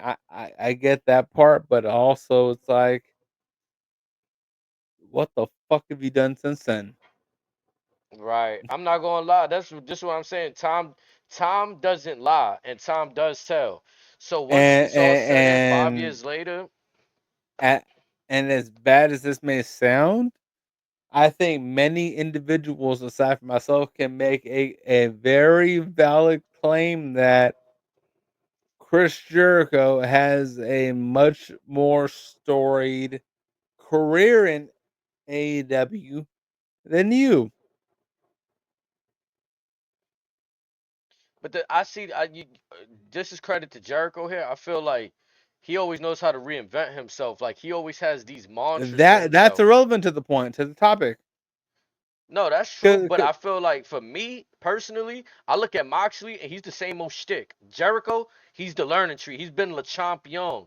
He's been different things in AEW. Moxley's the same shit. The same shit. Moxley has went from Moxley to the Death Rider to whatever the fuck, but it's all come down as being the same. Whereas on Jericho's side, yeah, you say he's been the champion, he's been the Ocho, he's been blah blah Hmm. blah. But also he's always been going inch by inch moving forward. Now recently he's kind of leveled out on that spectrum, but it's also like he's still up there. And like to your point though, he's had a more storied career in AEW than Moxie. I don't remember anything outside of the New Japan stuff that Moxie was doing that was really like to me the more spoken about stuff like okay the bag around Daniel Bryan's head. Most of him and Jericho stuff is both negative, but Jericho has found the way to creatively still keep himself in story. I don't really see nothing creative with the Moxley stuff, all the stuff he's been doing. It's just it's very hardcore. That's all it is. As much as it pains me to say, the last match like that Moxley had was or would have been the triple threat at last year's Wrestle Kingdom in a triple threat match between Osprey and David Finlay. Aside from that, he had a singular match with Tomohiro Ishii that I thought was vastly more exceptional than any match he's had in New Japan. But again, those are two matches in the last 12 years or 12 months of this calendar year that were he's had a strong match. Other than that, it's been he's had a typical AW match that's put people to sleep, or more so to where he's done something on the lines of Even Seth Rollins, bro, hasn't captured a championship as many times as Moxie did in AEW. But Seth, what he's been doing since Mox has left, way better. The story he's been in, way better. The way he's been able to capture the crowd with just the song alone, way better. It's tough. The championships don't matter over there. They gave him 5 of them things, right? He's a 5-time champion in AEW. I think it might be a six. To be Like, honest, that's all crazy, I bro. know is all I know is that he has the most reigns, he has the most title defenses, and he has the most time held as champion over there. Mm. But back to what you're saying about Seth overall, so again, yeah, he's been there. He's kind of been there with stuff when Array, but overall, mm,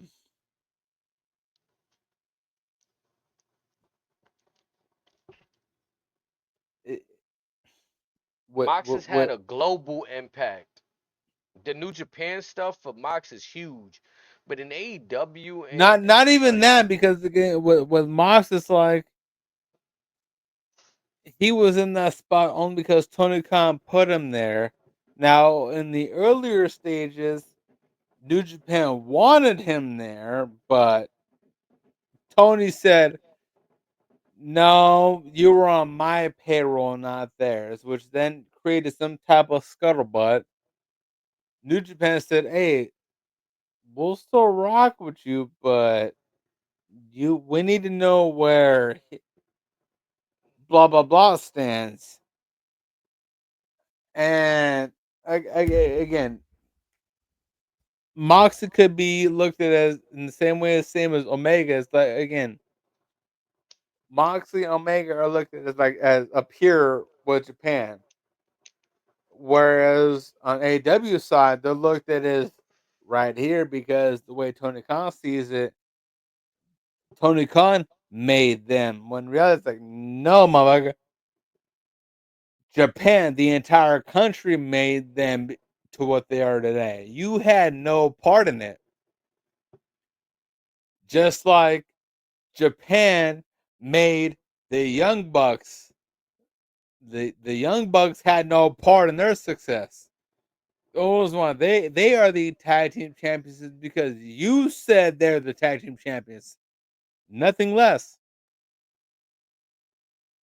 And as far as Tony Khan's concerned, Japan looks at Tony Khan and they look at him as like, you are the sole reason why we hate Western wrestling as a whole. And that part alone should say dividends for AEW as a whole. you know, How do you come across with a new promotion and an entire country tells you in return, you are why we hate your style of wrestling? he's not good at holding them back. We spoke about this before. The good coach is going to even tell the player, hold on now, easy. There's just going to be certain things Moxley does in AEW he's not going to be allowed to do in WWE. Verbiage in the ring. There's going to be a lot that's different. It's a WWE style for a reason. That's why we even seen Penta come in for the very first time and flourish under a WWE style. Yeah, but I mean, It's, I think the overall AEW style is a little bit different only for this part right here. mm-hmm. And that's because it's like the topic you're speaking on is purely on as New Japan titles themselves the king of sport. Whereas AEW chimes in, it's like, oh, we are just the best. Period. Okay, so well, like, what does that mean? And then you'll see, oh, a whole bunch of gymnastic shit, whatever that doesn't make any sense. It makes for The ECW minute tough. you ask, what is the purpose of gymnastic shit, whatever, boom, you were immediately blocked. Like you done so. So the next person asks, okay, so we know you blocked blah blah blah. Why did you block blah blah blah? Because you asked why they were blocked, you were not blocked. That's how AEW works. Maybe this is a poor example of what I'm trying to like make an analogy of, but people love street ball and the culture. Yep. But when you want competition and you want the game to be played the right way, we don't want to see everybody risk carrying, just walking to the like doing anything they want. There's a way to play the game, and I feel like there should be structure within professional wrestling, and things should have rhyme and reason, psychology. All of that shit is good to have the gymnastics and shit. We seen Owen Hart, Shawn Michaels be ahead of their time and fly off the top rope and do, but it We made sense for them to we do it we, and how they we did it. we've seen legends such as the Amazing Red. We've seen legends as Eddie Guerrero. We've seen legends as Rey Mysterio. We've seen legends as insert name here. That's not the problem. The problem is how said person that owns those names chooses to allow us to use those names. Now, my question to you is this: let's just say you guys have an ownership that allows any and all names among the rights for street ball. You guys suddenly input folks that would have these same name, likeness, and images of an Eddie Guerrero, of a Rey Mysterio, of a Razor Ramon, blah blah blah. Just insert any charismatic name from WWE, so to speak. Fast forward to today's president age, you then start cracking down on names that you deem aren't worthy or eligible for such activities. Well, my point is this: like, if you're doing stuff on a regular, no problem. But if you're doing stuff on a regular, and AEW likes to act on stuff on right then and there, at that point in time, how do you guys adapt when you guys have a certain set regimen established and someone tries to change your set regimen?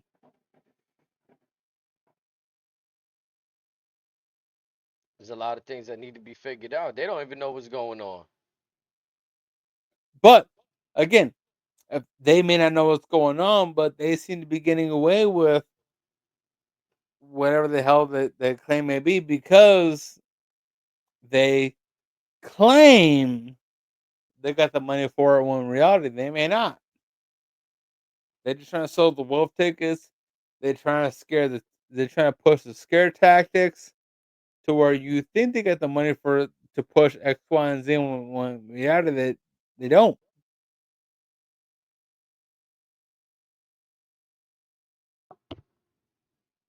At that point, what do you do to one, try to rectify what you have left, and two, to push back on them because you know beyond a shadow of a doubt that they ain't doing what you doing. It's just even when I think of New Japan, what made me like their stuff in my age of watching the Bullet Club was just that, like, okay, you got like this outside group coming in and like they even know how to tell a story. Like even when AEW tries it, they don't.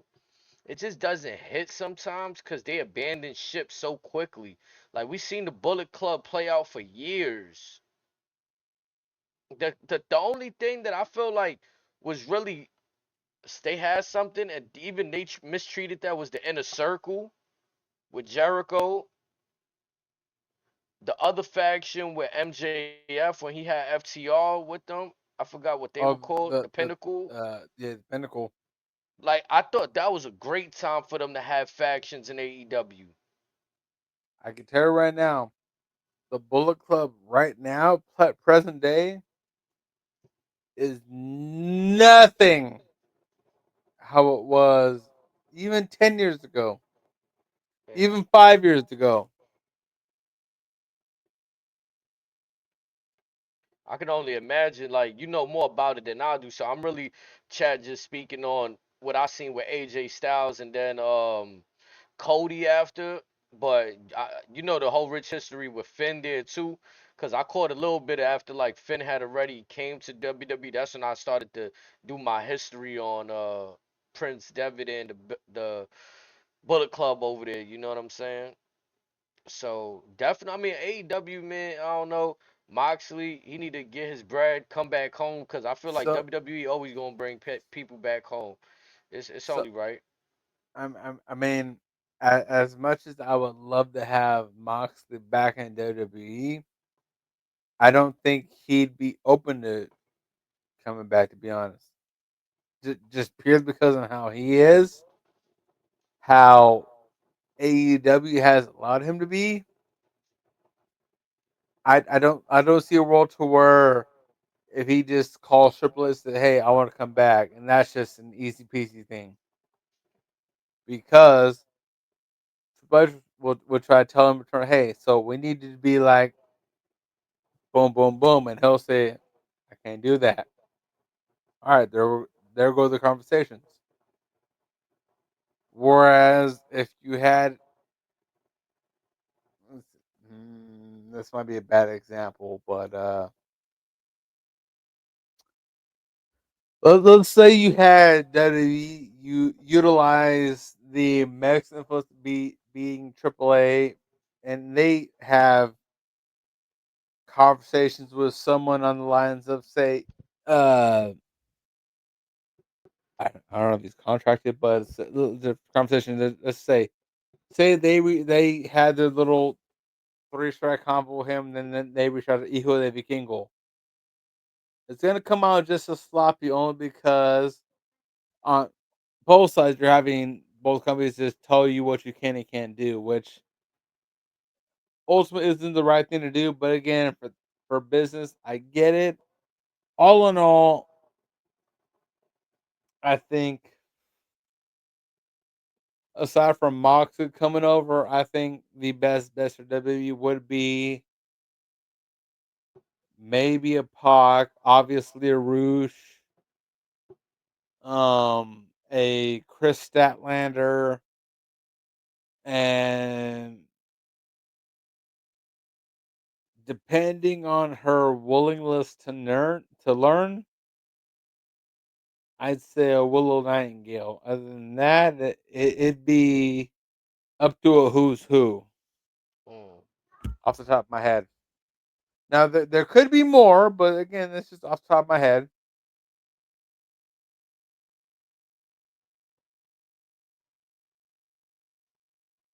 I can see that. I can see that. Yeah, but AEW's got enough problems in their hands right now. Yeah, let's get back to the main course then. Let's It get back. They got the transfer portal still open. Now let me explain. Rhea Ripley come out. You know what I'm saying? But then she gets interrupted by Nia Jax. That's I was surprised to see Nia Jax out there. I was happy to see her, but I was surprised because I'm like, okay, I'd figure she'll be coming after Tiffy. There'd be something there. But nah, I don't I think they're gonna purposely keep them separate. That's what I feel like. How'd you feel about her appearance on Raw right there, Nia Jax coming out to confront Rhea Ripley? was unexpected. It was different. Um,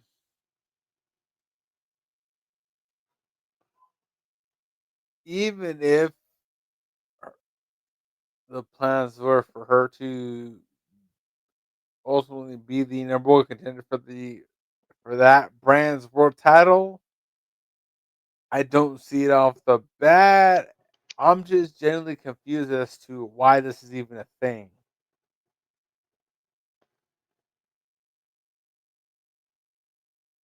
Again, it Like, felt like filler to me. I'm gonna be honest. It felt like they didn't know what the fuck to put out there on the second episode, and they just put that shit out there. that and say if say if it was for reason and I had my own questions for it, even if my questions were answered, I still have the same questions. So I'm genuinely confused as to why this was even a thing. I think it's to kind of train our mind that oh, anything can happen. Keep reminding us that a superstar from SmackDown can win and challenge a person from the other brand. I felt Yeah, like it but was if she nothing more comes than that. and there's no purpose, then why do it? And I feel they've done things like that before. Like, And so that's maybe a wait and see thing.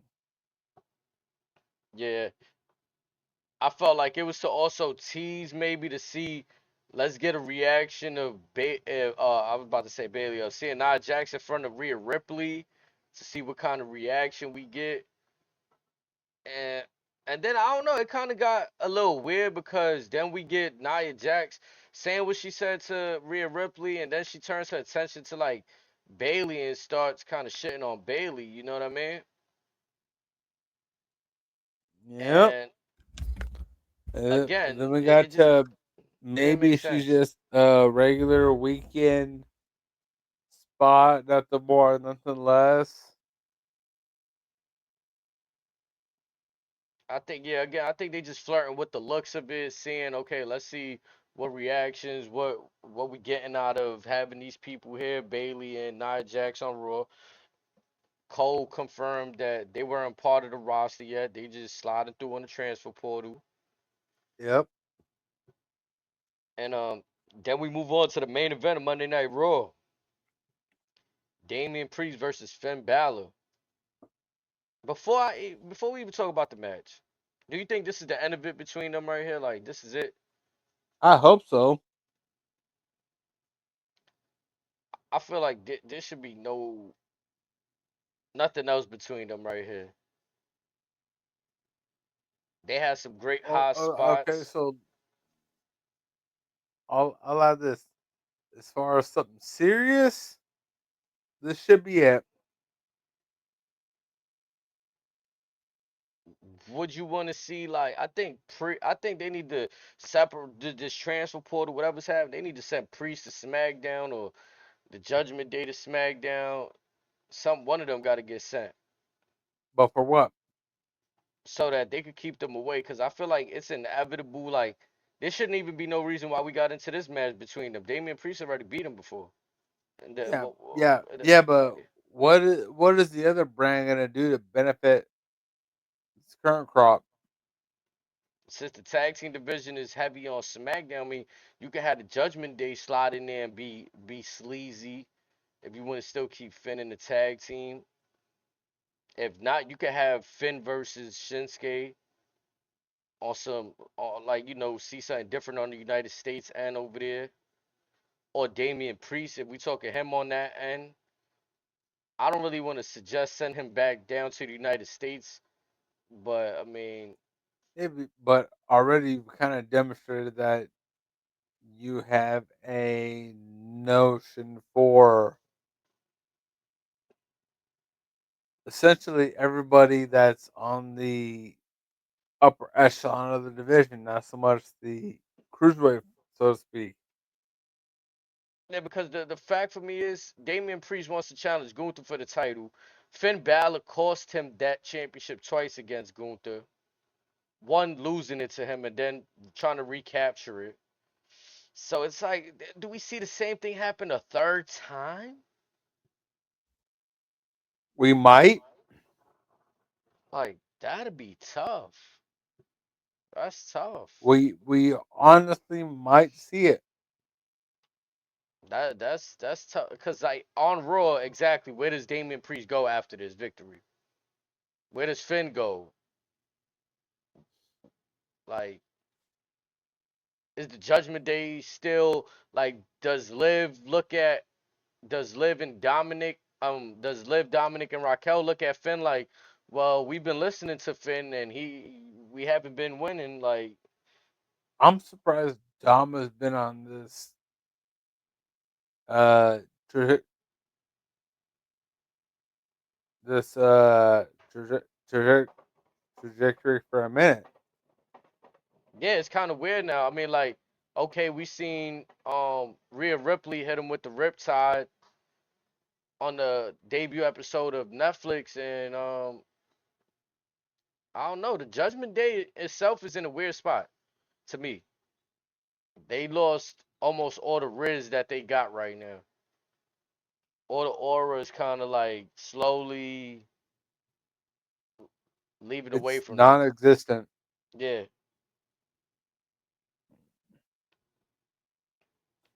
Yeah, I don't know where the adjustment is right now, but Part of it too, I want to know what happened with the hotel key. I want to know, Finn, why was you acting so crazy with Liv and Dom getting together? What was all of that about? Like, there's no payoff to that. Like, were we just sitting here speculating for weeks about this hotel key that he swiped for no reason? Was there ever a reason? Or we just they making us watch things to give us content to talk about, which that's cool too. But I feel like certain things we overwatching they ain't no payoff. What happened to the room key? What happened to all of these funny things? we ain't never Like, gonna know what happened to that room key. you feel me? Like, or even like, yeah, like why is this friction happening between Liv and Finn? Do they really have a thing for each other? And is this a crazy love story, like a almost like a Bonnie and Clyde where he sent his wifey to go do a crazy mission kind of like what's going on here?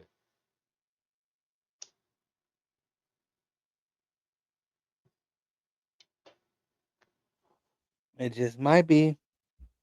Yeah, cause I'm struggling to understand. It feels very high schoolish with them in terms of the power struggle. Because that's what it is. It's a power struggle between Finn and Liv.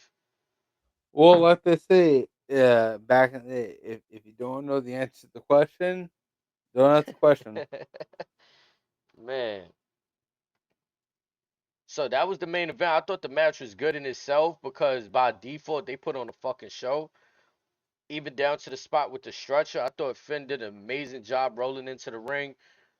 Damian Priest was able to throw the gurney enough to like not tip over Finn, and it actually rolled down the ramp, hit the side of the apron. W spot right there. W fucking spot. Great way to send us home on that one. I was Oh, surprised they went there. To be honest, you say you surprised they went that route? yeah, Yeah, me too. That's why I fucked with that spot. It could have went left. It could have looked bad. It could have looked cringe. Could have looked a bunch of things. I thought he was gonna throw him off the stage. To be honest, I'm be real. I thought he was gonna go real old school on him. Like, oh I nah. thought they were gonna just see that he was on the on the gurney stone, just go out off that and just say, "Hey, we'll see you next week," blah blah, blah and just stay the black. Yeah, they kept it going after that. I was surprised. I'm like, okay. I mean, the only way I could see this happening one more time if Finn finally feels it's time to reveal the demon. And I feel we may never see the demon, especially now. Yeah, so if he's not gonna reveal the demon during this rivalry, then yeah, I'm kind of good on this. Priest got the two up on him. If we talking rounds, this the best out of three. He got two out of three. I don't even see Yeah, the need to go five or seven. yeah. If we don't see it now, we ain't gonna see it ever. Yeah, I'm with you on that. I hope like I want to see. It's not even a matter of hope. I just want to. I'm interested, intrigued to see the energy of Monday Night Raw week to week with this new deal. Like the look of it looks fire to me. Like their production is. I seen them playing with little things with the drone camera work today. Like I know in the post conference, AAA said there was a few angles that they didn't like. It kind of showed on that second episode. They were doing some things with the drone that didn't really look as clean. But I give them the effort part. They doing different shit. But I want to talk about SmackDown now, cause SmackDown is the interesting one for me. I see they got the new table, the new announcers table. They got the black referee shirt. They're like, oh wow, we didn't forget about SmackDown. They still exist. You know what I'm Talk to saying? 'em. Yeah, so it was great to see that for SmackDown. Now, I'm not gonna lie, this episode of SmackDown felt easy to watch 3 hours. It didn't feel like a half-ass. I'm be honest, they gave us a new logo, right? They went to USA, 3 hours. Okay, we got a new logo, SmackDown. We got a new mat, but y'all gave us the old table, the old referee. It kind of felt like, damn, like, which, like, wrong. Like, Netflix took all y'all priority, huh?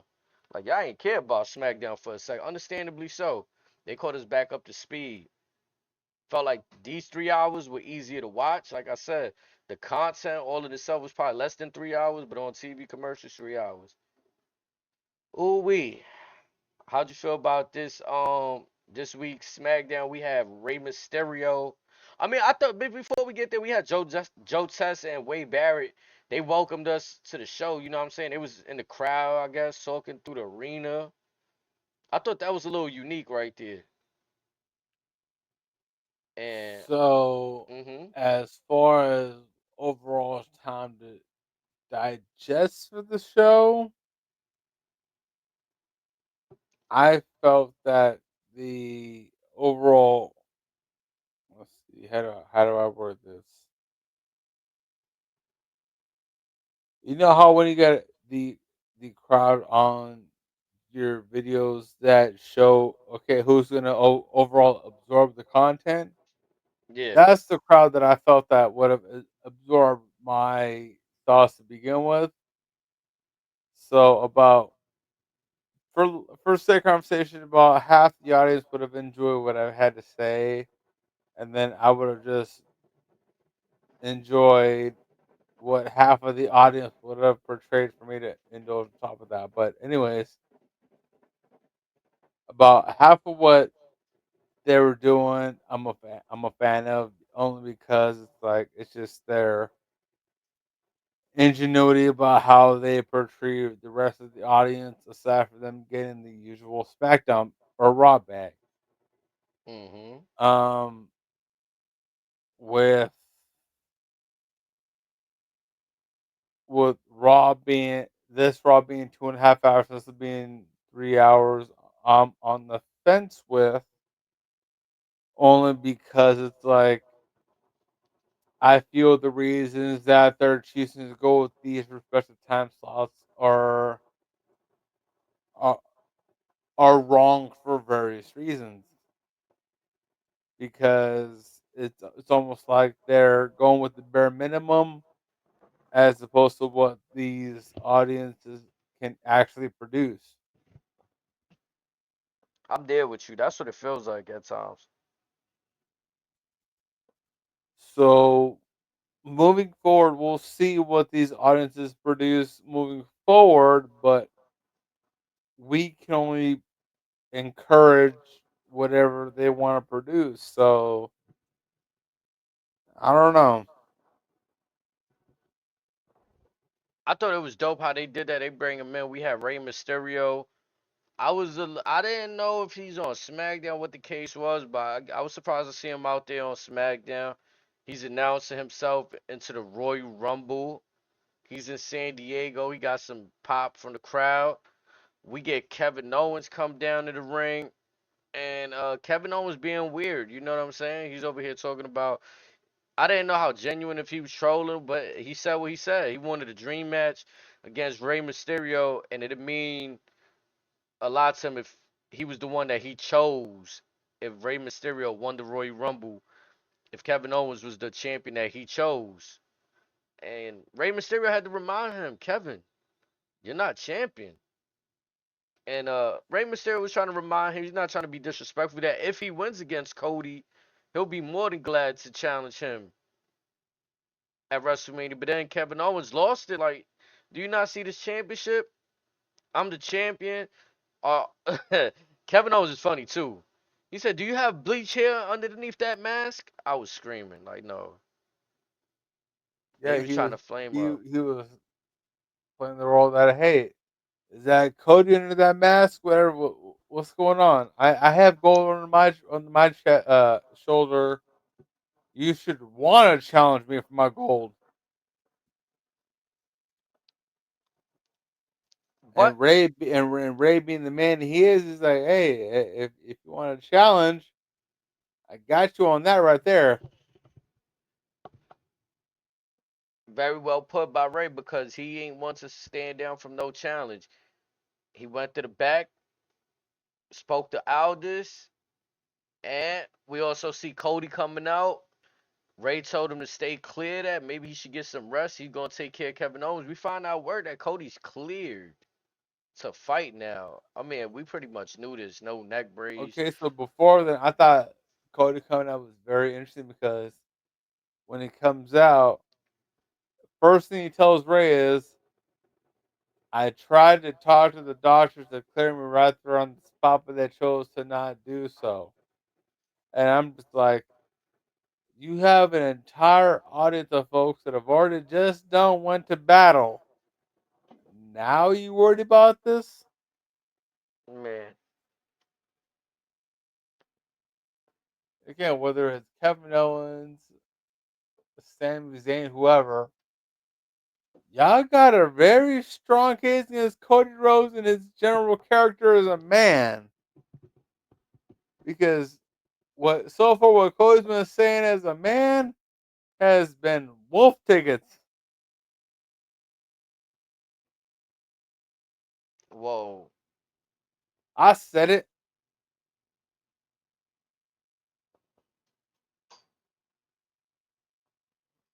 The man has been full of bullshit.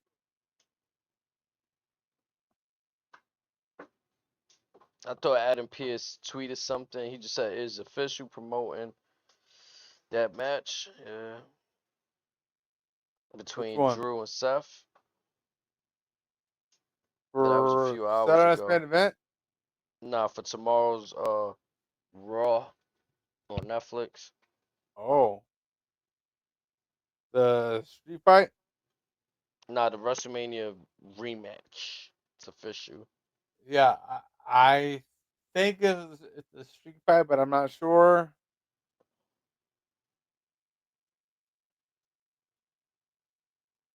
Either way, that should be a strong match. Um, we are also getting a match with Woods. I think I'm not sure.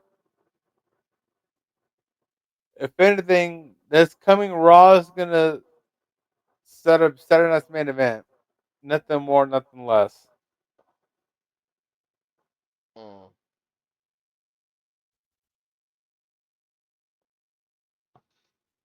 But yeah, the first match of the night saw Naomi and Belair take on Jax and LeRae in a non-title match. Again, talk about oversaturation. I didn't really think there was need to. If you was gonna show Nia Jax on Monday, I didn't really see no need to have them in this match. I didn't, but it was what it was. Belair and Naomi end up defeating Nia Jax and Belair. Maybe this was their way of like sending them off. I also found it odd too because in this same night, the main event was gonna be Tiffany Stratton and Bailey. So maybe that's why they had her in attendance. But I don't know. It's just again the consistency after seeing what we saw on Monday. Like if you got Bailey challenging Tiffany Stratton main event for the women's championship. Why have her on Monday? Why have Nia Jax on Monday? Then have her on the you know what I'm saying? It's just I didn't agree with those moves right there. Yeah, it's one of those unfortunate circumstances, like, or you see someone who's being treated as a top star, and say you had four women pay to go get against that person individually, and you want that one person to lose all four matches. It ain't gonna happen right away. Mhm. So we'll we'll see where the cards lie with her moving forward, and I guess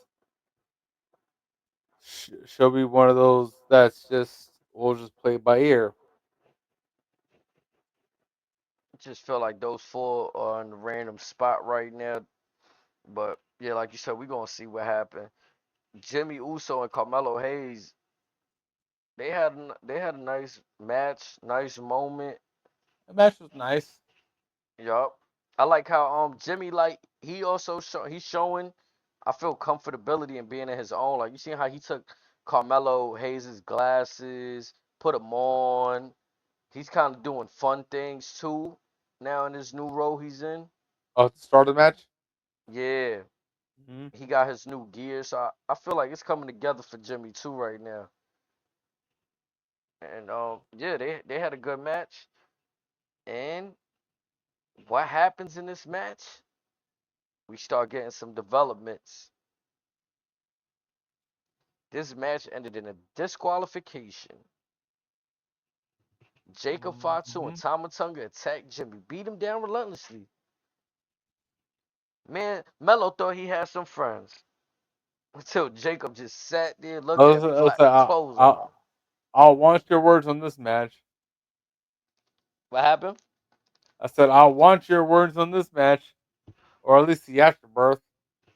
Oh man, so yeah, I thought after they cleared house, we get the former tribal chiefs music or the portrayal of the former, you know what I'm saying, perpetrator tribal chief Solo Sokoa. His music hits. He comes out. Okay, I'm surprised because I'm thinking I seen Solo. I mean Jacob and Tom. I didn't think Solo was gonna come out. He came out, comes to the ring, doesn't say anything. He just leaves, walks through the crowd. So Tama Tonga and Jacob are left in the ring. Then you see Tama Tonga give Jacob like this head nod. Like, mm-hmm. Jacob picks up the microphone, starts to cut his promo. This is what it's come to. See, I love the promo if the fans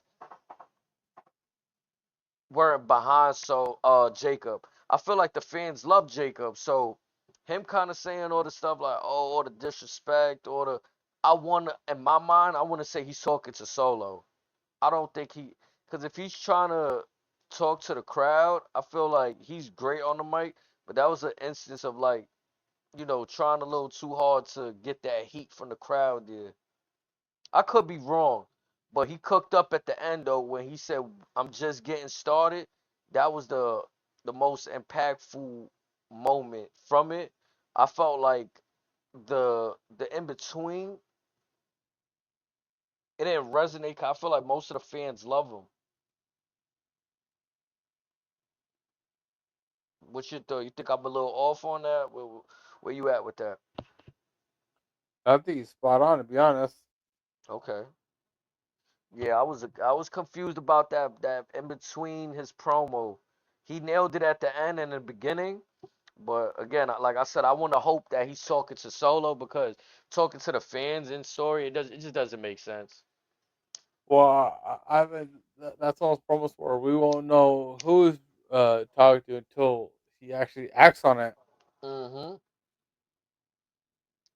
Do we see a formation of the Samoa SWAT team? You seen like that SWAT vest he's wearing? I don't know if this is his first time wearing it, maybe second, but he wore He's it out worn to the that ring jacket. once. He's worn that jacket a couple times recently. But Yeah, I mean, if that's the plan, then who do you initiate after that? It's a question.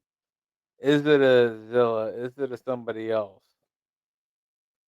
I Is would it think someone that's not Hikaleo or Zilla. Polynesian? Mm.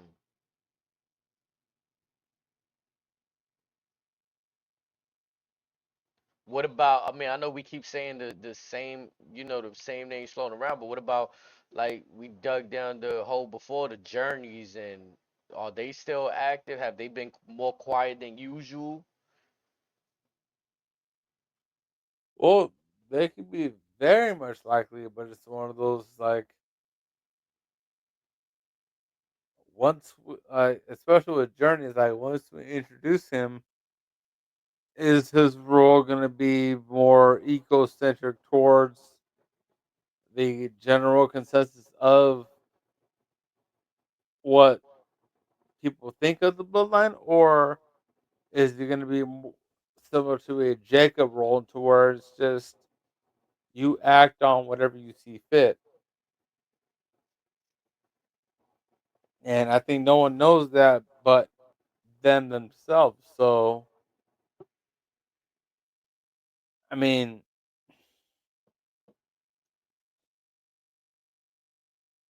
I think in that regard, it may be best suited to our as far as them. Let's see, should they choose to fall in order with the line, let's see where they fall as far as that.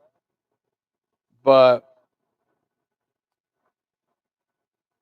I don't know. Maybe let's not assume where they might not premature where they fit in, because they be in a very weird spot off the gates. That is true. Then to make it a little bit more, I guess, interesting or weird, depending what spectrum you look at it, LA Knight music hits. He shows up and attacks um Jacob Fatu from behind. He gets jumped, and then Braun Strowman comes down to make the save. Now, the confrontation with him and Jacob Fatu, to me, is like, okay, we got the Monster Among Men versus Jacob the Samoan Werewolf. I like that confrontation right there. I'm intrigued. Just like when we seen Jacob and Braun Breaker. So I'm not mad at this. The whole LA Knight thing in here is a little bit like, but it's just, again, a little like just throwing shit. I was okay with ending the promo and either them going to a commercial break or Jacob leaving, but I guess they're setting up for Saturday night main event. They got a match, Braun Strowman versus Jacob Fatu. It was announced later on. What's your thoughts on that? Mm,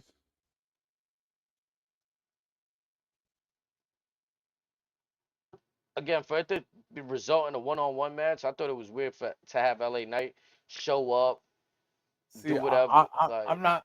I'm thinking more than just a one on one. I'm thinking what would be the either the long term route, or if they are to have a one off match, how would you constitute a 2v2? Now, any anything that I think about that may articulate itself in a match, I'm trying to think about how it would be more than just a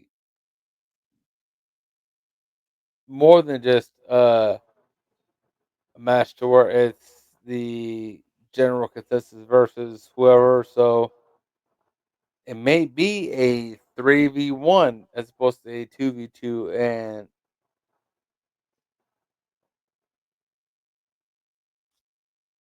like again, it might just be just I think the idea is for them to make Jacob look strong. Remember a few weeks ago we were saying while he was in that tag team scenario with DIY and all, they was kind of like humanizing him a little bit. I think this might be the trajectory to make him look strong again. Have him defeat an absolute monster in Braun Strowman. So say Jacob is not involved in a 2v1, or say he has to be the one role in a 3v1, would that be a problem, so to speak? Nah, I think he could do it.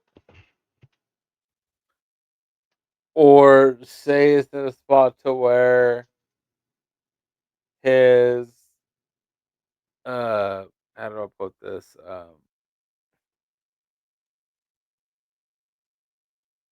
Yeah, people in the circle will essentially just rehash their errors to where it would be Jacob versus everybody.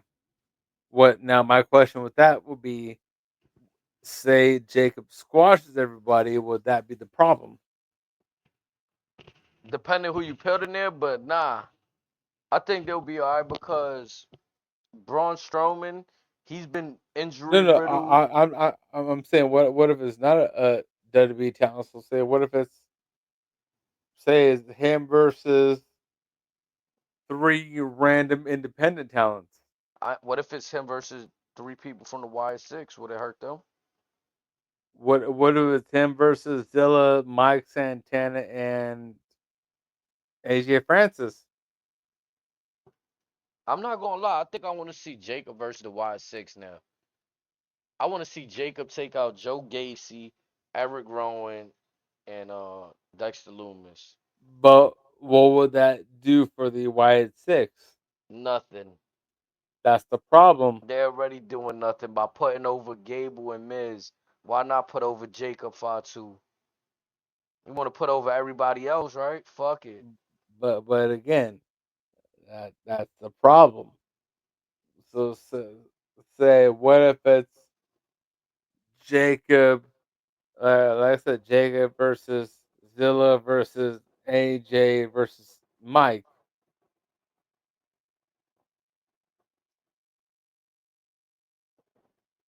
Three folks that are bona fide heavy hitters in the Indies.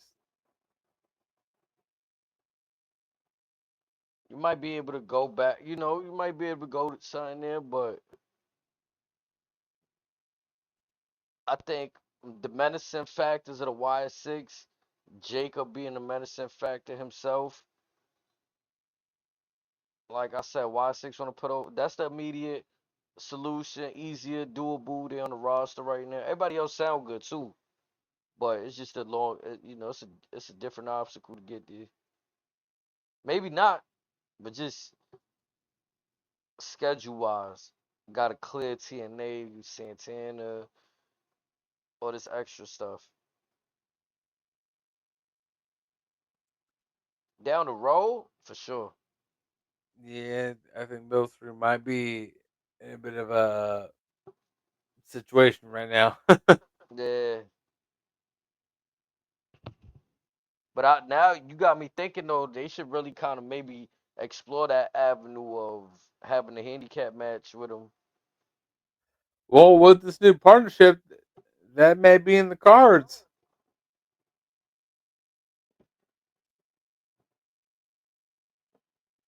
With this new partnership, you may see folks that may have been the prototypical gunslingers just drop a random dime to them. Boom, there's some points right there. And then on top of that, here's the story on X, Y, and Z. The Ravens might have just lost their season. They went for a 2 point conversion. Now it's 25-27. They failed to convert. I mean, I'm watching right now. I mean, They still got time, I believe, if my calculations are correct. They just really got to stop. They can't. Nope, it's over. They gave up a first down. It's over. GG's. Yeah, it's GG's. I mean that last play should have been an easy tud. But again, it's just the ball positioning of Lamar Jackson's what kind of like fucked it off for him. Yeah, he underthrew that shit behind him. If he would have probably threw it a little higher, leading it, he kind of threw that shit behind him. He had to try to make a play at his hip. I mean, His that's one knees. of those. It's a bang bang. If you're aiming towards the inside shoulder, it's got to be a fastball. Yeah, It has to be because it's one of you those. gotta zip it there. It's either you catch it or nobody catches it type shit.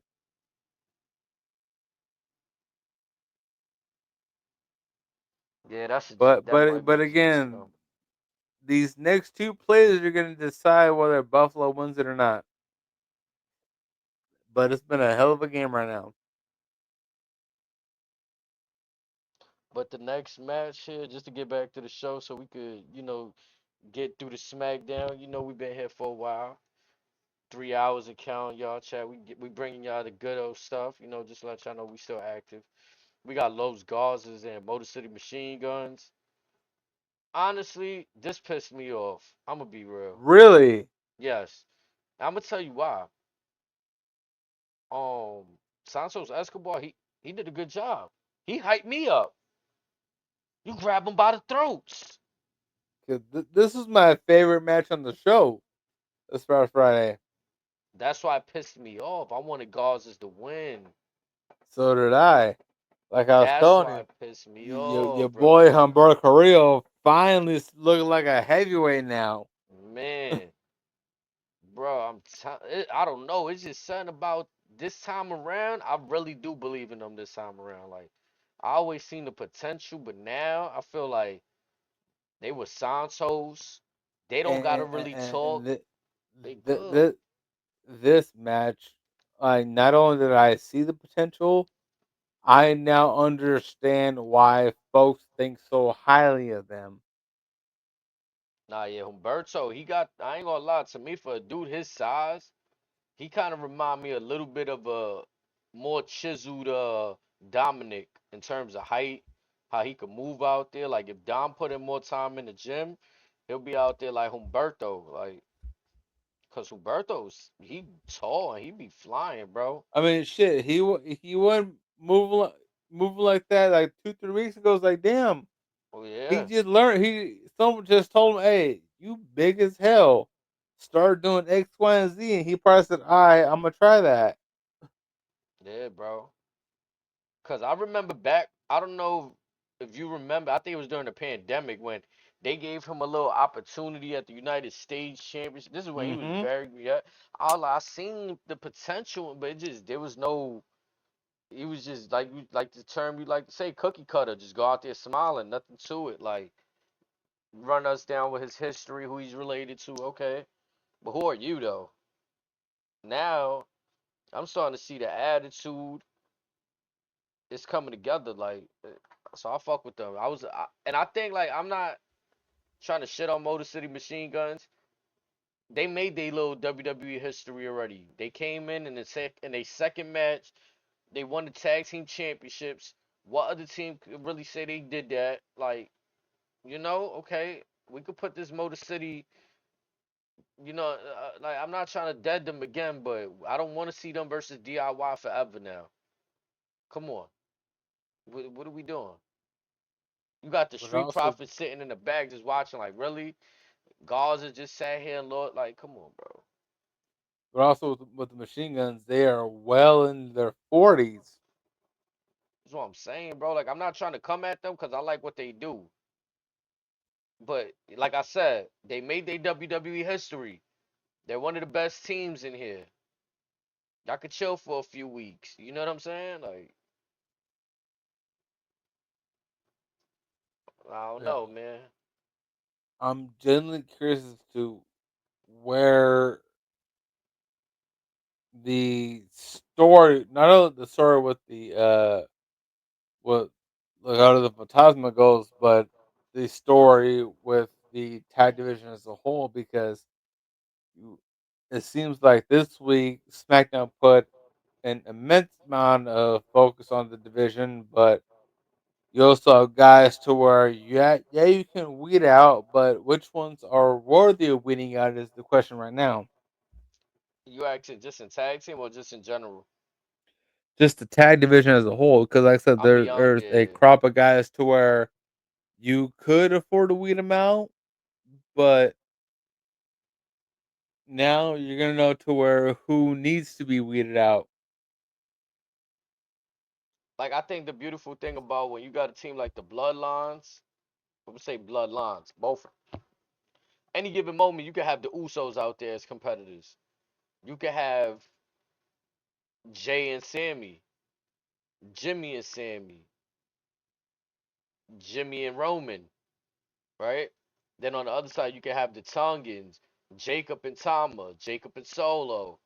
And instantly, if you telling me those are a tag team, I'm putting those like, all right, th- this tag team division is stacked. Like, wow. But they just keep throwing like you got Pretty Deadly in them. Like they shouldn't even be nowhere near it. Like they had their week where they made this shit funny. You know what I'm saying? That's it. Don't hate on Pretty Deadly. It's gonna be No, they I gonna be fuck all with them. right. Remember, remember all I said. They need some new jack. Give them some jean jackets, some new shit, some. But that nah, they not really doing nothing. Like it's just like okay. I kind of even felt that when Champa kind of told them like, yo, I don't like people like that. Like what you guys are doing. Like he kind of told them straight up. So now it's kind of interesting to see where they go. I don't really again. I don't want to see DIY versus Motor City Machine Guns forever. So I don't want to see DIY as a whole, but that's neither here nor there. they were able to salvage whatever was left of that shit. They squeezing it. I'm not gonna lie. They're squeezing that shit. Then moving on, we get Piper Nivens and B Fab. Now this match, I would have loved it if the match went longer than what it was. To be honest, I felt because man, I didn't know how to because feel about this shit. I thought what we saw was now before getting to that, I would love to see more out of BFAB, but we're only seeing what we're seeing out of her. But again, it seems like this episode of SmackDown, the emphasis was more on what do we have out of everybody as a whole as far as our divisions, respectively. I'm okay with that. But with Piper and BFAB as a whole, two women that are immensely talented, I want to see more out of these two specifically versus everybody else in the women's division. Nah, and I'm there with you with the B Fab. It just felt like it was an odd person to put her in the ring with. Cause like I was explaining to my wife, he was like, I kind of don't like when you put a competitor in a situation where it's either like one really got to do the favor for the other one, right? Like, And I feel like they were both at fault to the timing that they were given. I felt like yeah, had this match had been given 5 more minutes, that thought wouldn't have crossed your mind. yeah, it felt like a little weird, rushed. It definitely felt rushed, cause I liked how BFAB did that pump fake in the beginning of the match where she's paying attention to Chelsea Green, and in my mind, I'm like, BFAB, why would you do that? And then as soon Hmm as Piper comes charging her, she sidestepped her. Whoop, roundhouse kick. Whoop. I was like, oh. And honestly, I was hoping this match was gonna hug like the 20-30 minute mark. I was like, all right, let's see what these girls are gonna go. All right, let's go. Mm-hmm. And then when it ended, I was like, fuck, that was it. Yeah, it was the again like I give it to Okay, Piper so Niven for I don't helping BFAB for I know real. I'm gonna come off as rude and all, but I'm gonna say it. I felt like in this match alone, I got blue balled Mm. because, like I said, I expected more out of this match because I know what these two women are capable of, respectively, and because we got what we got, I was like, I got edged a little bit.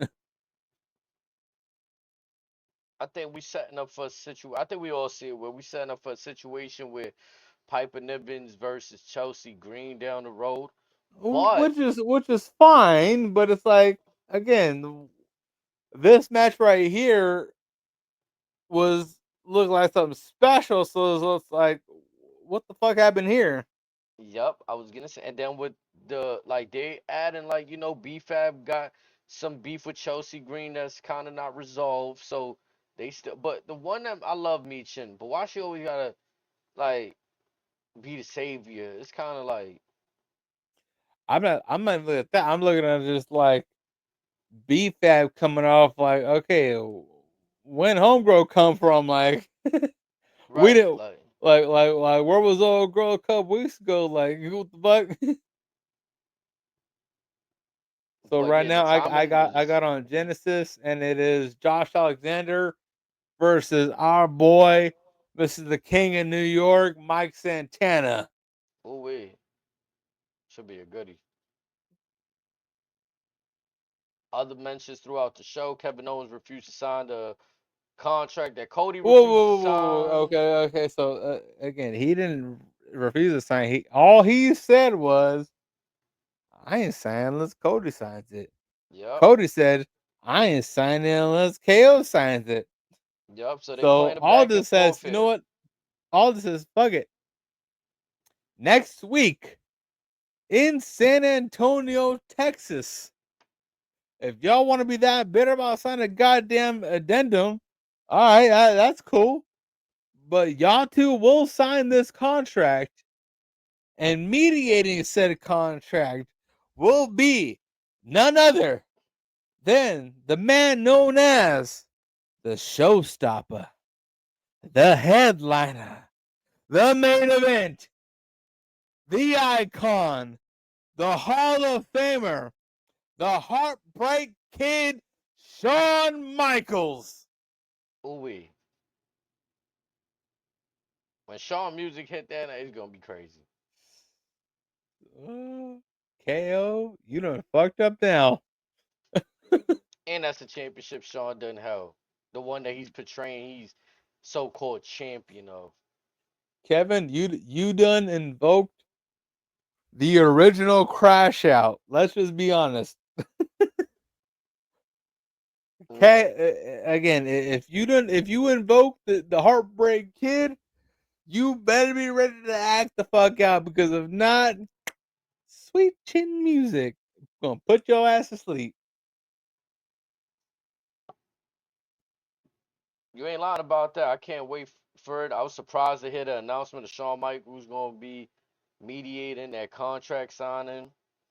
It's gonna be interesting to see the role that he plays. I know not, crazy, but it's gonna be just interesting to see what he says and his role there. Now we had anticipated he was gonna have some role in his hometown.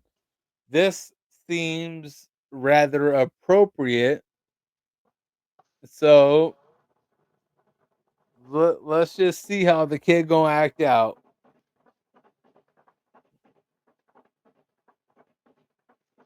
And moving along, we get the co-main event of the night. I honestly thought that, like, when I said this episode of SmackDown was easy to watch, it was so easy. I really thought this was the main event. Like, and I'm so accustomed to like the little short endings of the shows, the 2 hour episodes that I thought Rey Mysterio versus Kevin Owens was the main event.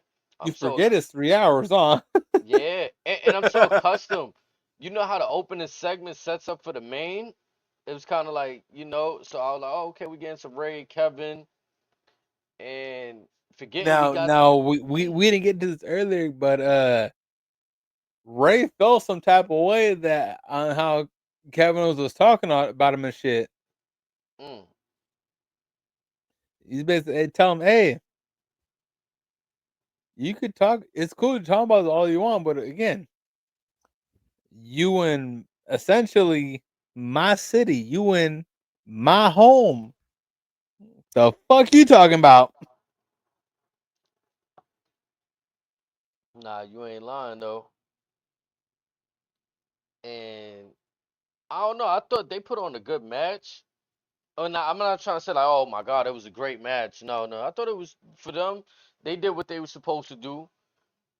It left a little desire to see more. Like, let's say if Kevin Owens was a champion, whatever, Honestly, whatever, it'd be a good notch to have Ray under his belt.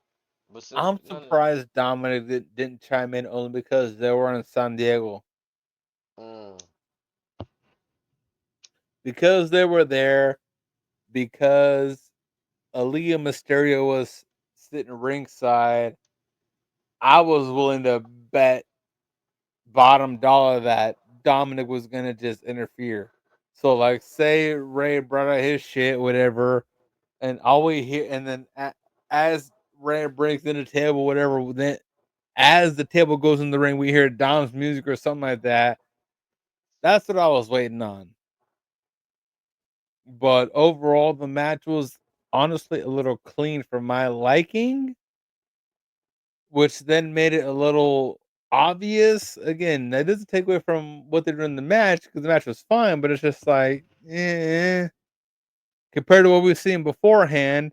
Oh, for example, Josh Alexander just said I quit to Mike Santana, which wait, means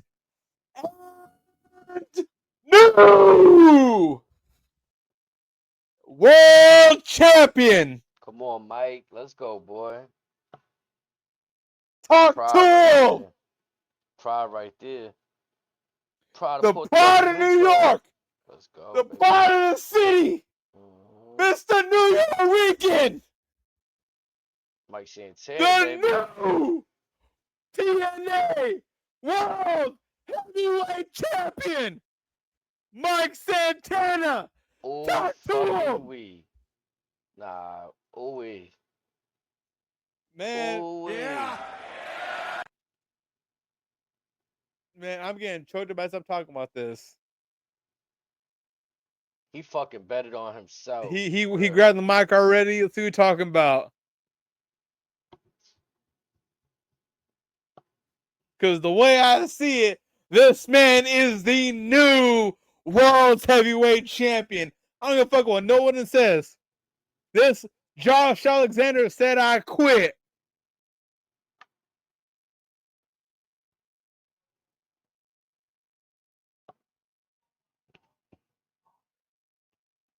I'm trying to lower the volume so we don't get DMCA'd real quick. Yeah. I got a lot of emotions flowing through me right now. I don't know if you know right now. Come on, man.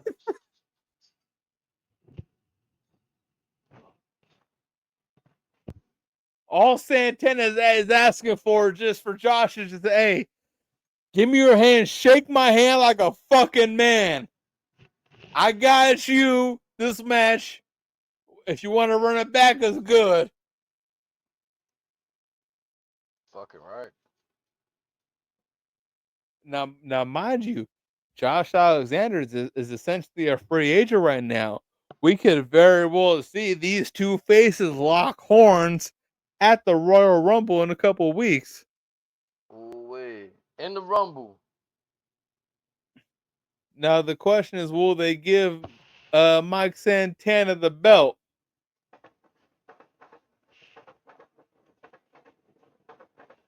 I'm waiting to see will they give this man the belt. I'm trying to give you the live reaction because Josh Alexander took his L like a man. Santana celebrating what we got going on. Oh, we still have a fucking main event to go. Holy shit. We got the Hardys versus the Rascals coming up next. Oh my God. Hold on. Wait a minute. There it is. Oh my God. Hold on. So wait a minute. So why was Santana not awarded the belts? What I want to know.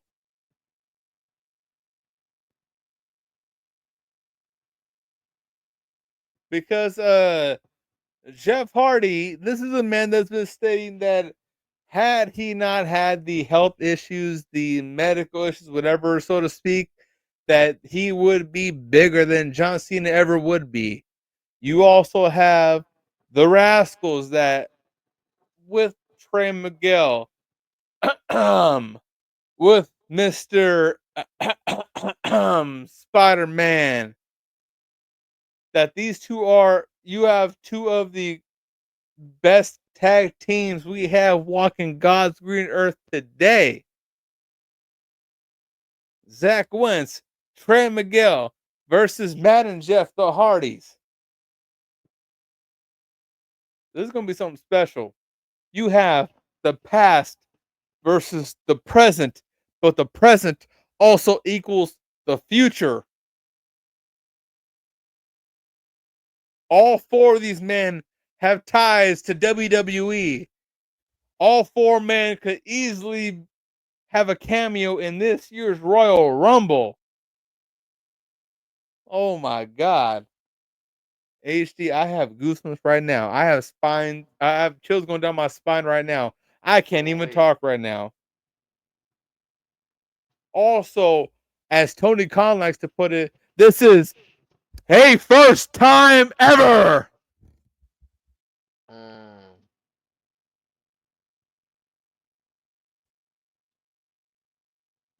But yeah, I want to know why. I need to know who's got the TNA belt and why the belt is not around the waist of Mr. Mike Santana. That's what I want to know. Ain't Nemeth the champion over there? You might be right. That could be it. I think so. Yeah, it's Nemeth versus uh Joe Hendry. That's right. But you got the Rascals walking out in gear that's very similar to the Hardys of old.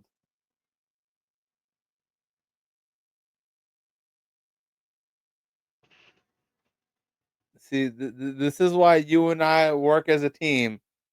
Yes, sir.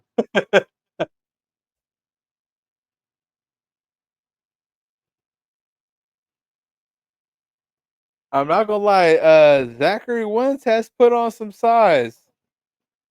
Much like Humberto Carrillo, like Zach Wentz look like an actual heavyweight now. I'm not gonna lie. I gotta give respect to the big brother over here. Man.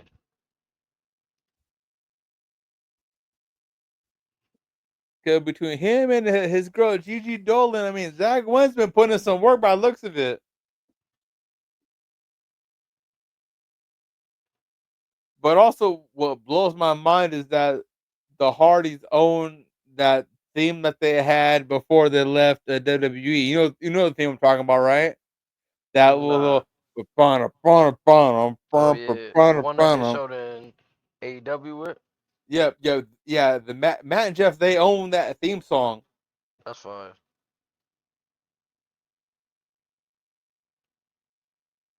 Jeff look a little thick too. I'm not gonna lie. Like Jeff got that healthy weight on him, so I'm fucking proud of him.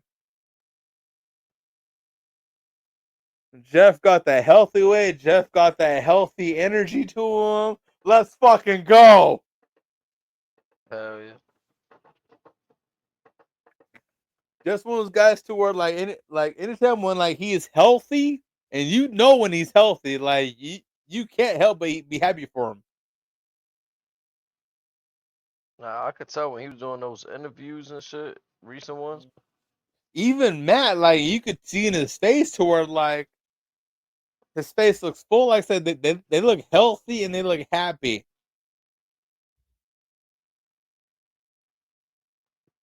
And Jeff getting a standing ovation right now in the match right now. So again, you fucking love to see it.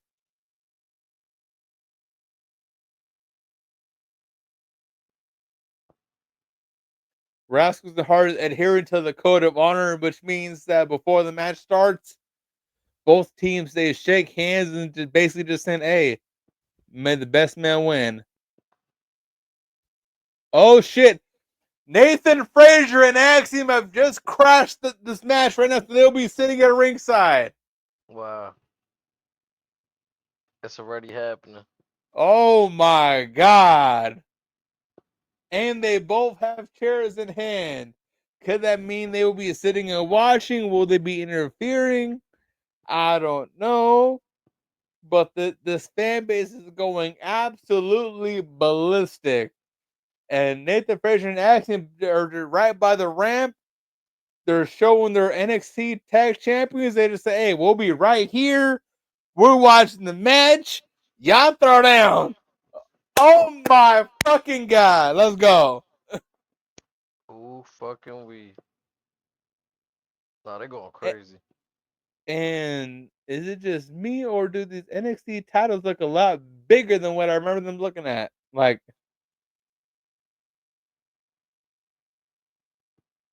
no, no, oh no, like this shit. Is this a fucking sellout?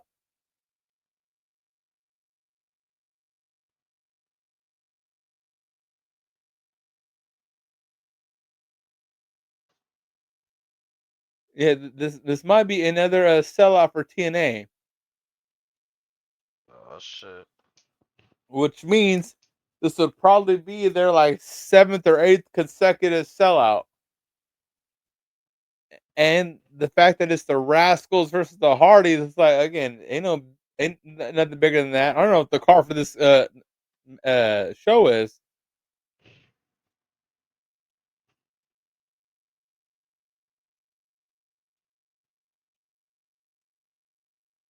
So, Aishi, let me ask you this: how often do you see any visuals where Jeff Hardy looks a lot bigger than Matt Hardy? Nah, yeah, nah. Yeah, this is one of those shows to where as God is my witness, Jeff looks a lot thicker than Matt. Rarely see that. And like I Never. said, like they look healthy, which is more important.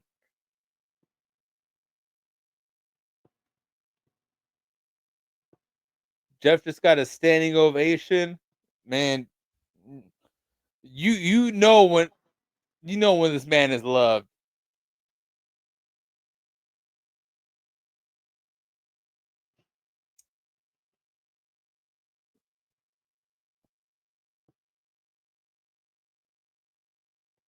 Okay, so I want to see like what is Nemeth on this card or what? Yeah, I think that's the main event if it ain't happened already.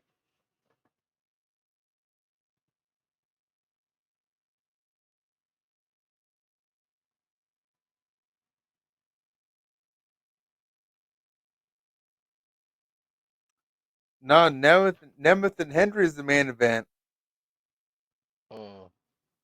according to what I'm seeing, which should be, yeah.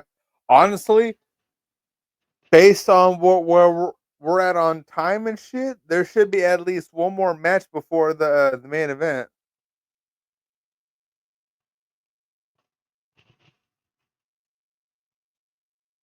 Let's see. So far, Jake something beat Asante the Adonis by pinfall.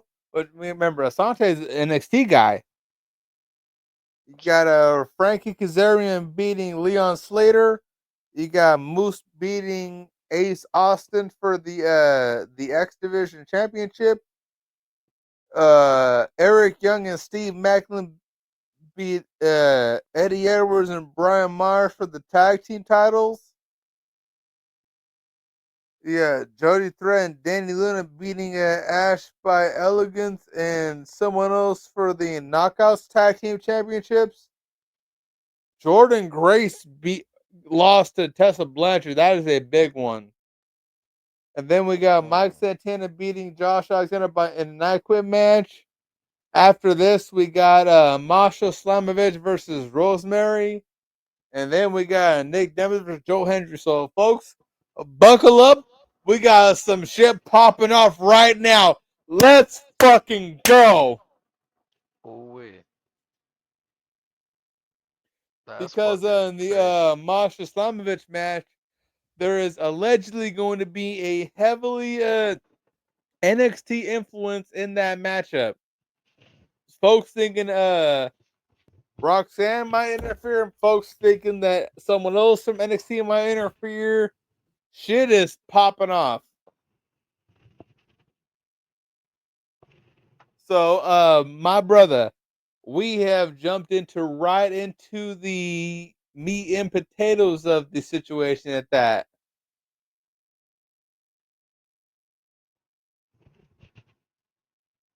Things are getting heated right now. Starting TNA Genesis. I'm just saying, like, I'm just looking forward to what this partnership may entail.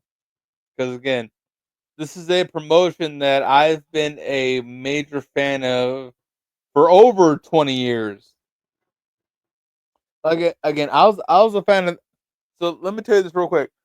I was a fan of TNA to where not only to where they under the NWA umbrella, but they were under the Fox Sports Net's umbrella, in which, um, for example, I would traditionally see them on Fridays when I came home from school, right before the San Francisco Giants played on that same channel. So, for example, the Giants will be on at 7 o'clock. I see these folks when I come home from school at about 3 or 4 o'clock. Oh yeah, so that shit was like, yeah, that's that nostalgia childhood shit for you. And then when I'm watching these folks, it's I'm seeing the AJ Styles of the world. I'm seeing the Bobby Roodes. I'm seeing the James Storms. I'm seeing the Jeff Hardys. I'm seeing the fucking Macho Man Randy Savages. I'm seeing the Ravens of the world. I'm seeing Bob's Runkle. Mm.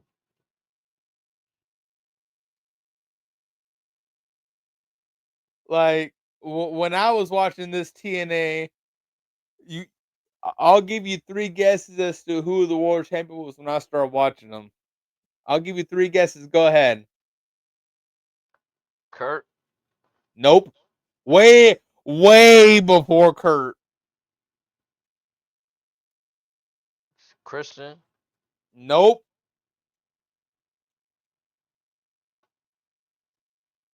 mm.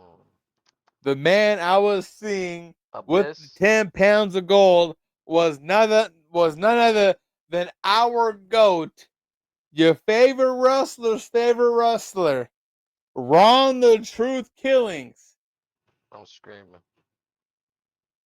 one of the first African American world's heavyweight champions for the National Wrestling Alliance.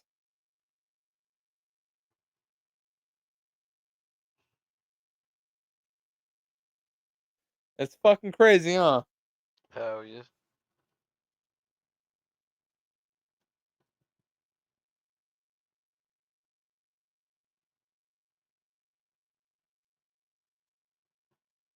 Okay, Zach. I'm seeing Zach wants to put in some work right now.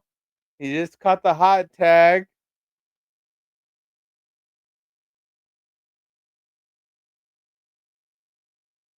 I'm just saying. I mean, I'm gonna say this till I'm blue in the face or whatever from this moment forward. But maybe it's because I'm such a big fan of TNA and their history down the road. But the fact that they are now going to be incorporated in most everything WWE moving forward is fucking massive, because this is something that I've only dreamt of for the last 20 years.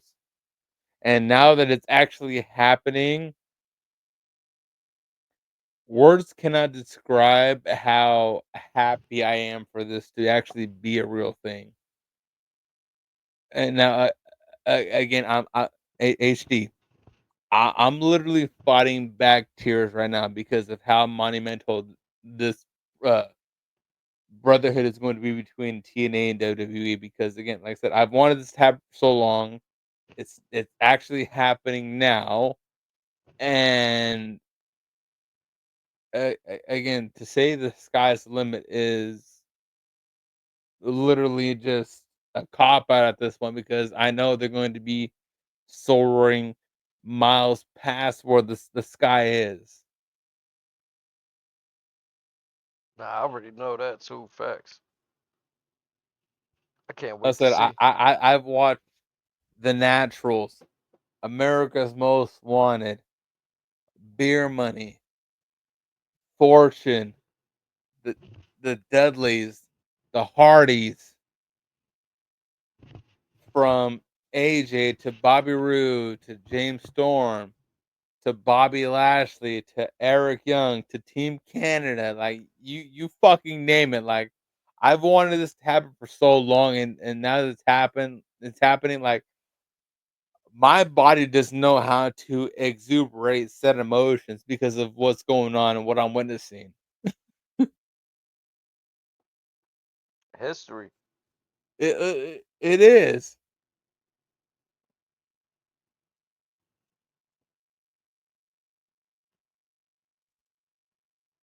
And even to the women from Gail Kim to Mickey James to Awesome Kong to Jordan Grace to you fucking name it. It's like I literally cannot believe this is actually happening. This is finally a real thing.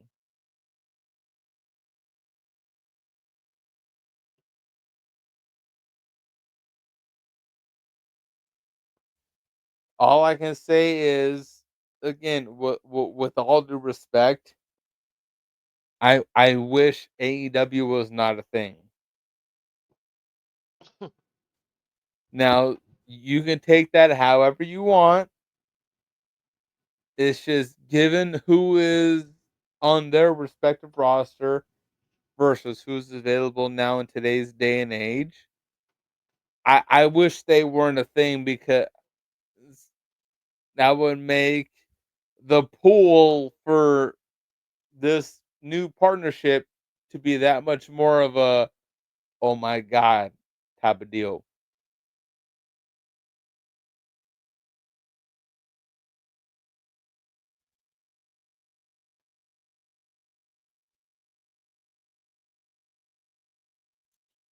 And someone got to teach Trey Miguel how to do a spine buster. I'm screaming.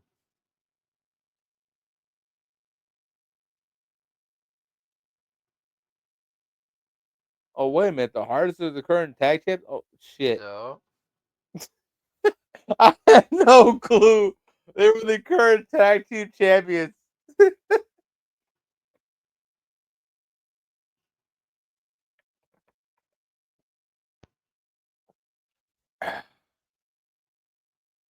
But yeah, let's finish getting back to this so we could get to the main events and My I guess bad, my so. bad. Now you good. We got Tiffany Strand and Bailey that happened that night for the main event. Her first defense as champion. Wait, do we add that? Roxanne Perez in the crowd. Let's add that. Now, Um, for this being her first main event, overall, I wasn't mad at the match because, I mean, honestly, aside from a Rhea Ripley, a Charlotte Flair, or a Becky Lynch, there ain't many women who you can kind of say, "Hey, I'm gonna go test myself against to see where I stand against the top of the division." I mean, it's one thing to say it's one thing to say you saying go for the upper echelon of the division, but it's another thing to say is saying you going for the top, the cream of the crop, so to speak. You know what I mean? mm-hmm. And I feel with Bailey being in that match versus say anybody else, and now granted, I'm not mad at the match. I thought the match was perfect. I mean, you could have made the match just maybe about 2-3 minutes shorter. That's just me pulling hairs. But overall, I thought the match was perfect. But it definitely showed that Tiffany Stratton could be in that upper echelon of the division. And I think her versus Charlotte would be crazy for her career. Can you imagine that match at Mania? Now that match is allegedly being talked about for Mania, but if that is a thing, now and not only that is it, depending on how it's booked, could you fathom a world in which Tiffany Stratton pins clean Charlotte Flair? Can you That's imagine that? that'd be massive for her career That right would be there. fucking huge. And she already got Bailey under her belt right now. That's a very tough competitor to get under her belt. And It's her no, first that defense. she ran the gamut against Bailey. Like Bailey gave her everything, and then some. So imagine if she runs against no. So actually, before that, let me ask you this: like, say the match ultimately is Tiffany versus Charlotte, but what Mm. if Rhea Ripley throws her name in that hat beforehand, and we get so say we get Tiffany versus Rhea before we get Tiffany versus Charlotte. Can you imagine what that would do for Tiffany Stratton off the rip? That'd be crazy. That honestly, I'm gonna say it right here, right fucking now. Now the time is 7:14 Pacific time on January the 18th in the year 2025 of our Lord.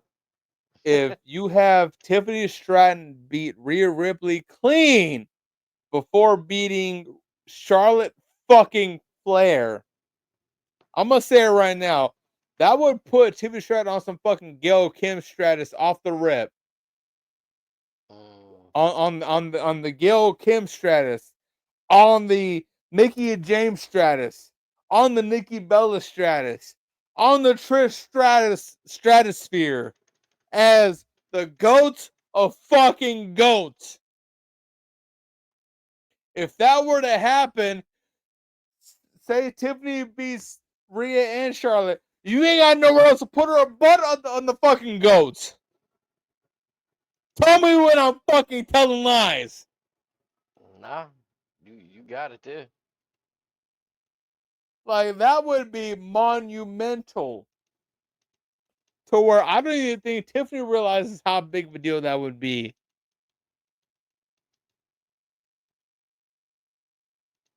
Oh, TNA just announced their PLE Rebellion the week after WrestleMania, April 27th, in Los Angeles, California. Mm. And motherfuckers want to tell me this partnership ain't worth the goddamn thing. I look to you dead in the eye, man to man, and say, you are full of shit. Now this shit is lit though. Nobody can't say it's not lit. Now, folks want to claim that AEW had them first. Okay, that's all cool and dandy, but again, what did AEW do in 1 month that WWE didn't do in a year? Now, just announced Axiom, Nathan Frazier versus the Rascals for the TNA Tag Team Championships this Thursday on Impact. Mm.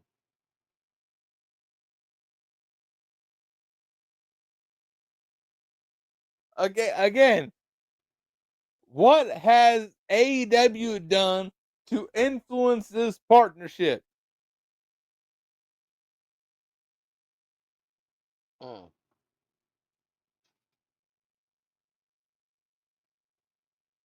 Also, they just announced that March 20th and 29th they will be doing joint shows. Let's see what else. No, they're doing a show again the 27th for Rebellion. March 14th and 15th they'll be doing Sacrifice at the El Paso Coliseum. March 20th, 29th they'll be doing joint shows. July 20th they'll be doing their own show. Again, they fucking making moves right now.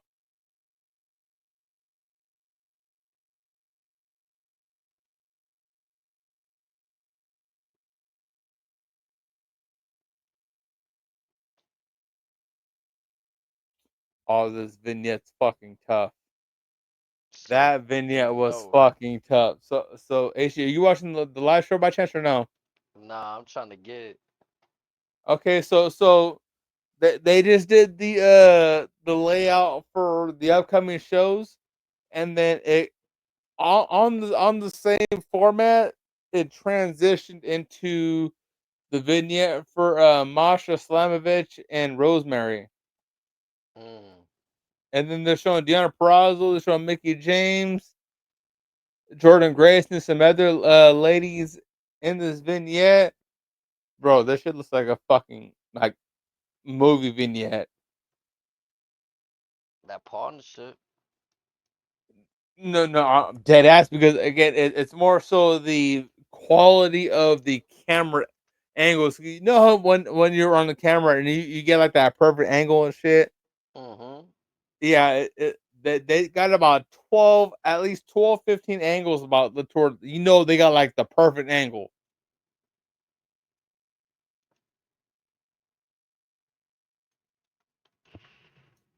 And even the video edits, like, oh my god.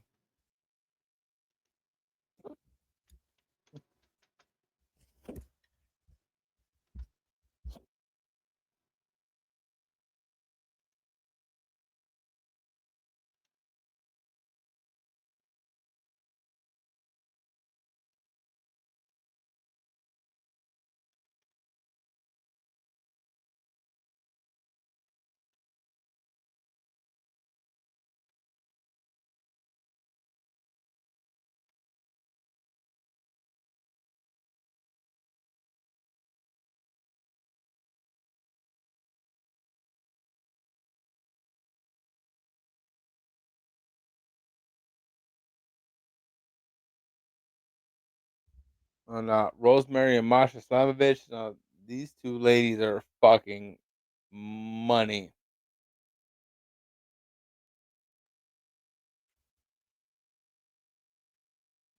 Who's Masha wrestling against? Yeah, Masha and Rosemary. Mm. I think You know, they had Marsh on. Did they have on NXT the other day? she had a little cameo, much like Rosemary, but no, this match is about to be fucking lit.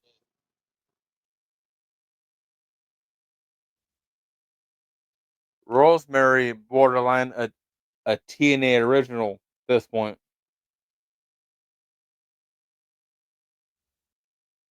But she been around the block for at least a couple decades. Her, Abyss, Crazy Steve.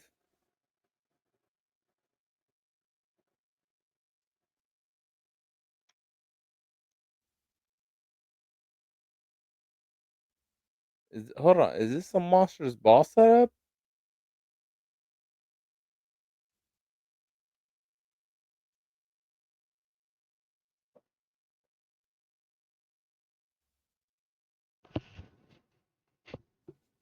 Oh no, this shit already tough. I don't give a fuck what anyone says.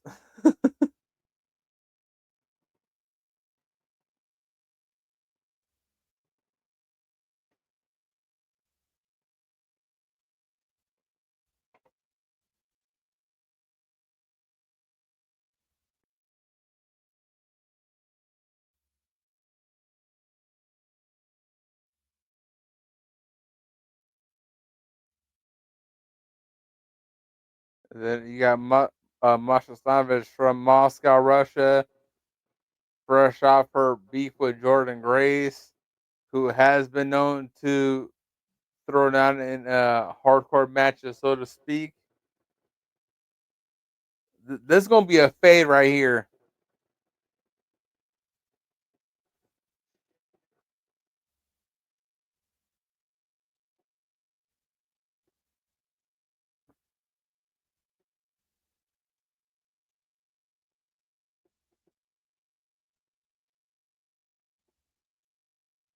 I see Masha has uh, dyed her hair like jet black for this matchup, probably to exemplify the blood that will probably ultimately flow through her head.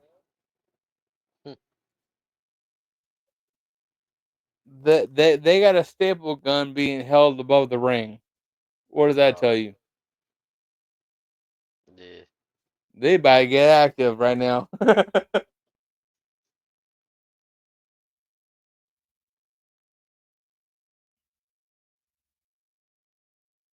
As you were saying, as far as the stuff from Monday Night Raw, For tomorrow, I or think they got just in what happened. general. Oh yeah, the last 2 weeks been quite a show since they moved to Netflix. Think it could be a little better in terms of like actual instead of just showcasing. Okay, yeah, we got the biggest superstars. Like I think it was a must with the Penta, but even in that, they got lucky with Chad Gable. Feel like he was really supposed to be inserted into the New Day, Rey Mysterio stuff, so they did a pivot even there with Pence's debut. It just so happens to have worked. So let me ask you this: so, what difference would it have made if Gable wasn't featured? So, yeah, so say it was like a Humberto Carrillo or an Angel Garza versus a Chad Gable in that match against Pettis in his debut. Would that have made a difference? That Mexican destroyer, nobody's selling that like Gable.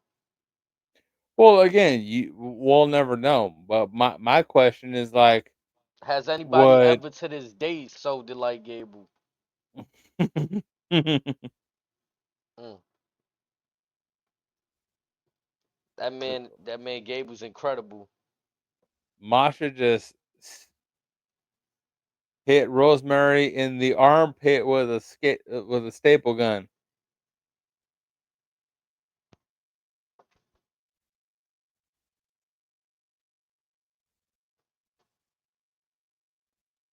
But it was just but as far as like Gale and Pent, like we'll never know like what they would have been accepting of, but it's nice to try to maybe do the guessing games on what they would have wanted, what they would have taken, and all that stuff. I think Gable. If I had to choose between Gable 1-on-1 or Penta and Rey Mysterio versus the New Day, I think Gable was that was the right call. I don't know if like just Xavier and Kofi don't give me tough competitive vibes right now.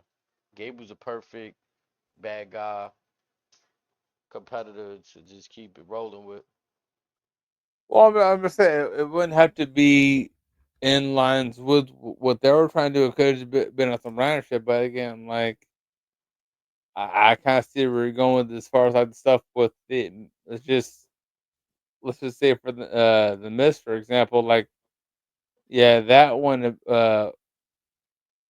blown right away, but other shit might have just you can get away with them.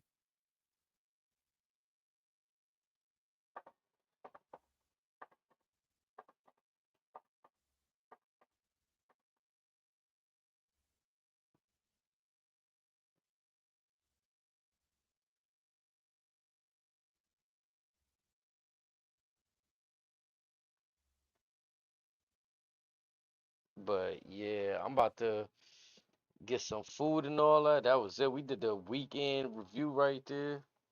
SmackDown Raw off the hip. Ooh wee, this we gonna be lit too. Got Raw coming up tomorrow. I'm saying I'm trying to get Genesis back online for those that want it. Yeah, I was trying to get that shit. That should keep going off on my side. I had it on this one thing, but I keep trying to hook it up to my TV. It's like the AirPlay. I don't know. It don't want to connect to my TV. You never want to go AirPlay, but I got a couple links for you if you want it. Yeah, that air. It's like I got to do a screen mirror or some shit from my phone. Not even that, but yeah, I'll send you some shit right now I bet. Yeah. because I think let's see either New Japan or Noah, one of them got some shit going on coming soon. Masha just put Rosemary through a table right now, but yeah, I'm seeing some shit right now. Give me 1 second.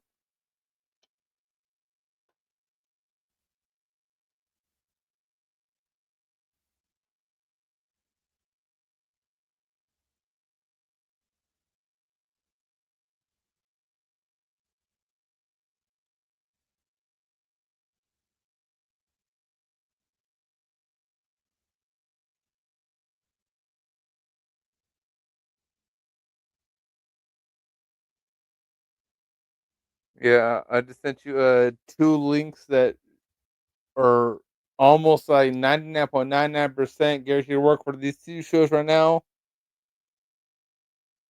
But yeah, shit's gonna be lit right now. Oh yeah, I just got it. Yep. So now for the bottom one, if it asks you to make a login, don't sweat it. Just make a little quick login. I can send you a little generic one off the top, but you'll be alright for that. The other one you do not need a login for it. But yeah, just about to get live. Oh yeah, I'm about to tap in.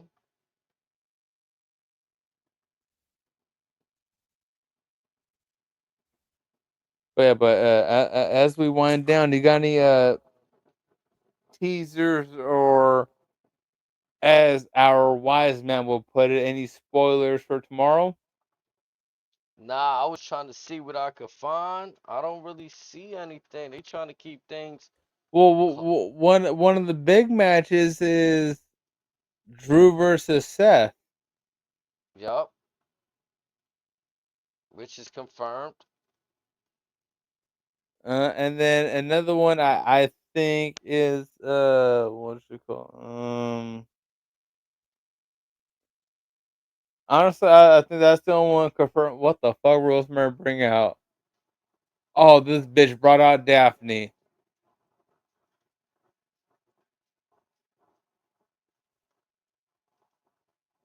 She done brought out Abyss's girl. But anyways, back to back to Raw. It's just, I mean, I'm sure we'll know more in a couple hours. But as far as the one match that's been advertised, who you got in that one? And who's in that one? Seth and Drew. Oh, I thought you said one of the other matches. Not Seth and Drew.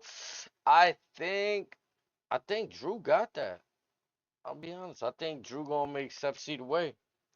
Yeah, because right now on the TNA show, Masha tried to fend off the 2x4 full of nails and shit with some nunchucks, but that didn't fare too well.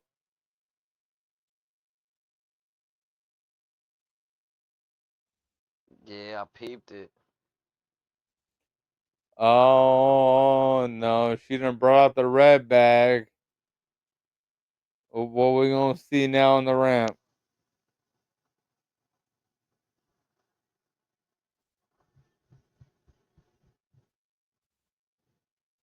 The thumbtacks have entered the fold.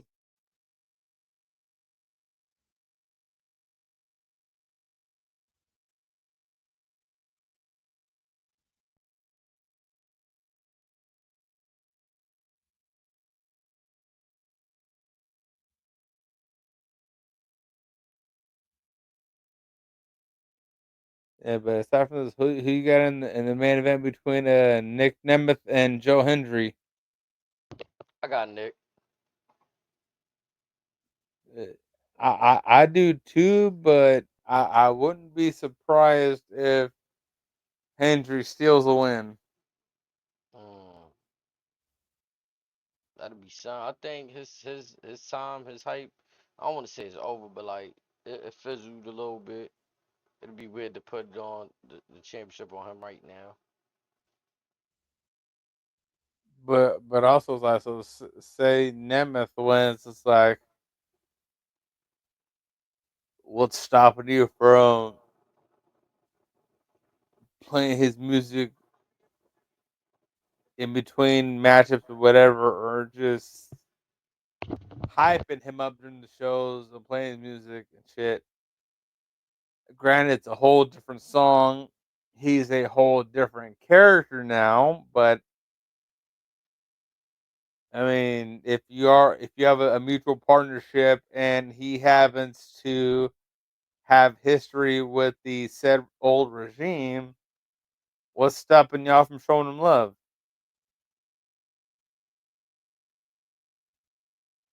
But we shall see on that.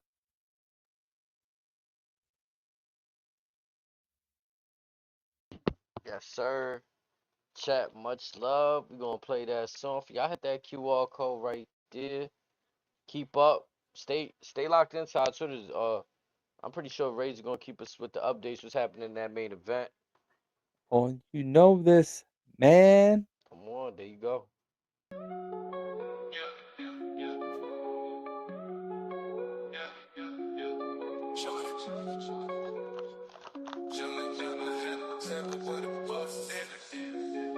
Chilling at the head of the table where the bosses sit, stunning everything in sight, whether it's in the bloodline or corporate. Walk me out there, laid a big smile, on handcuff our officers. Hold on, wait. I think they lost the script, we got some shooters. Wow. It's off the hip. Yeah. Oh, chilling at the head of the table where the bosses sit, stunning everything in sight, whether it's in the bloodline or corporate. Walk me out there, ain't a big smile, on handcuff our officers. Hold on, wait, I think they lost the script. Yeah, we she got went some through that shooters. same- Oh, Off the hip. Chilling at the head of the table where the Crazy jump that one. stunning everything in sight, whether it's in the bloodline or corporate. Walk me out there, read a big smile, on handcuff my officers. Hold on, wait, I think they lost the script. Oh, We damn, got some her leg shooters. fucking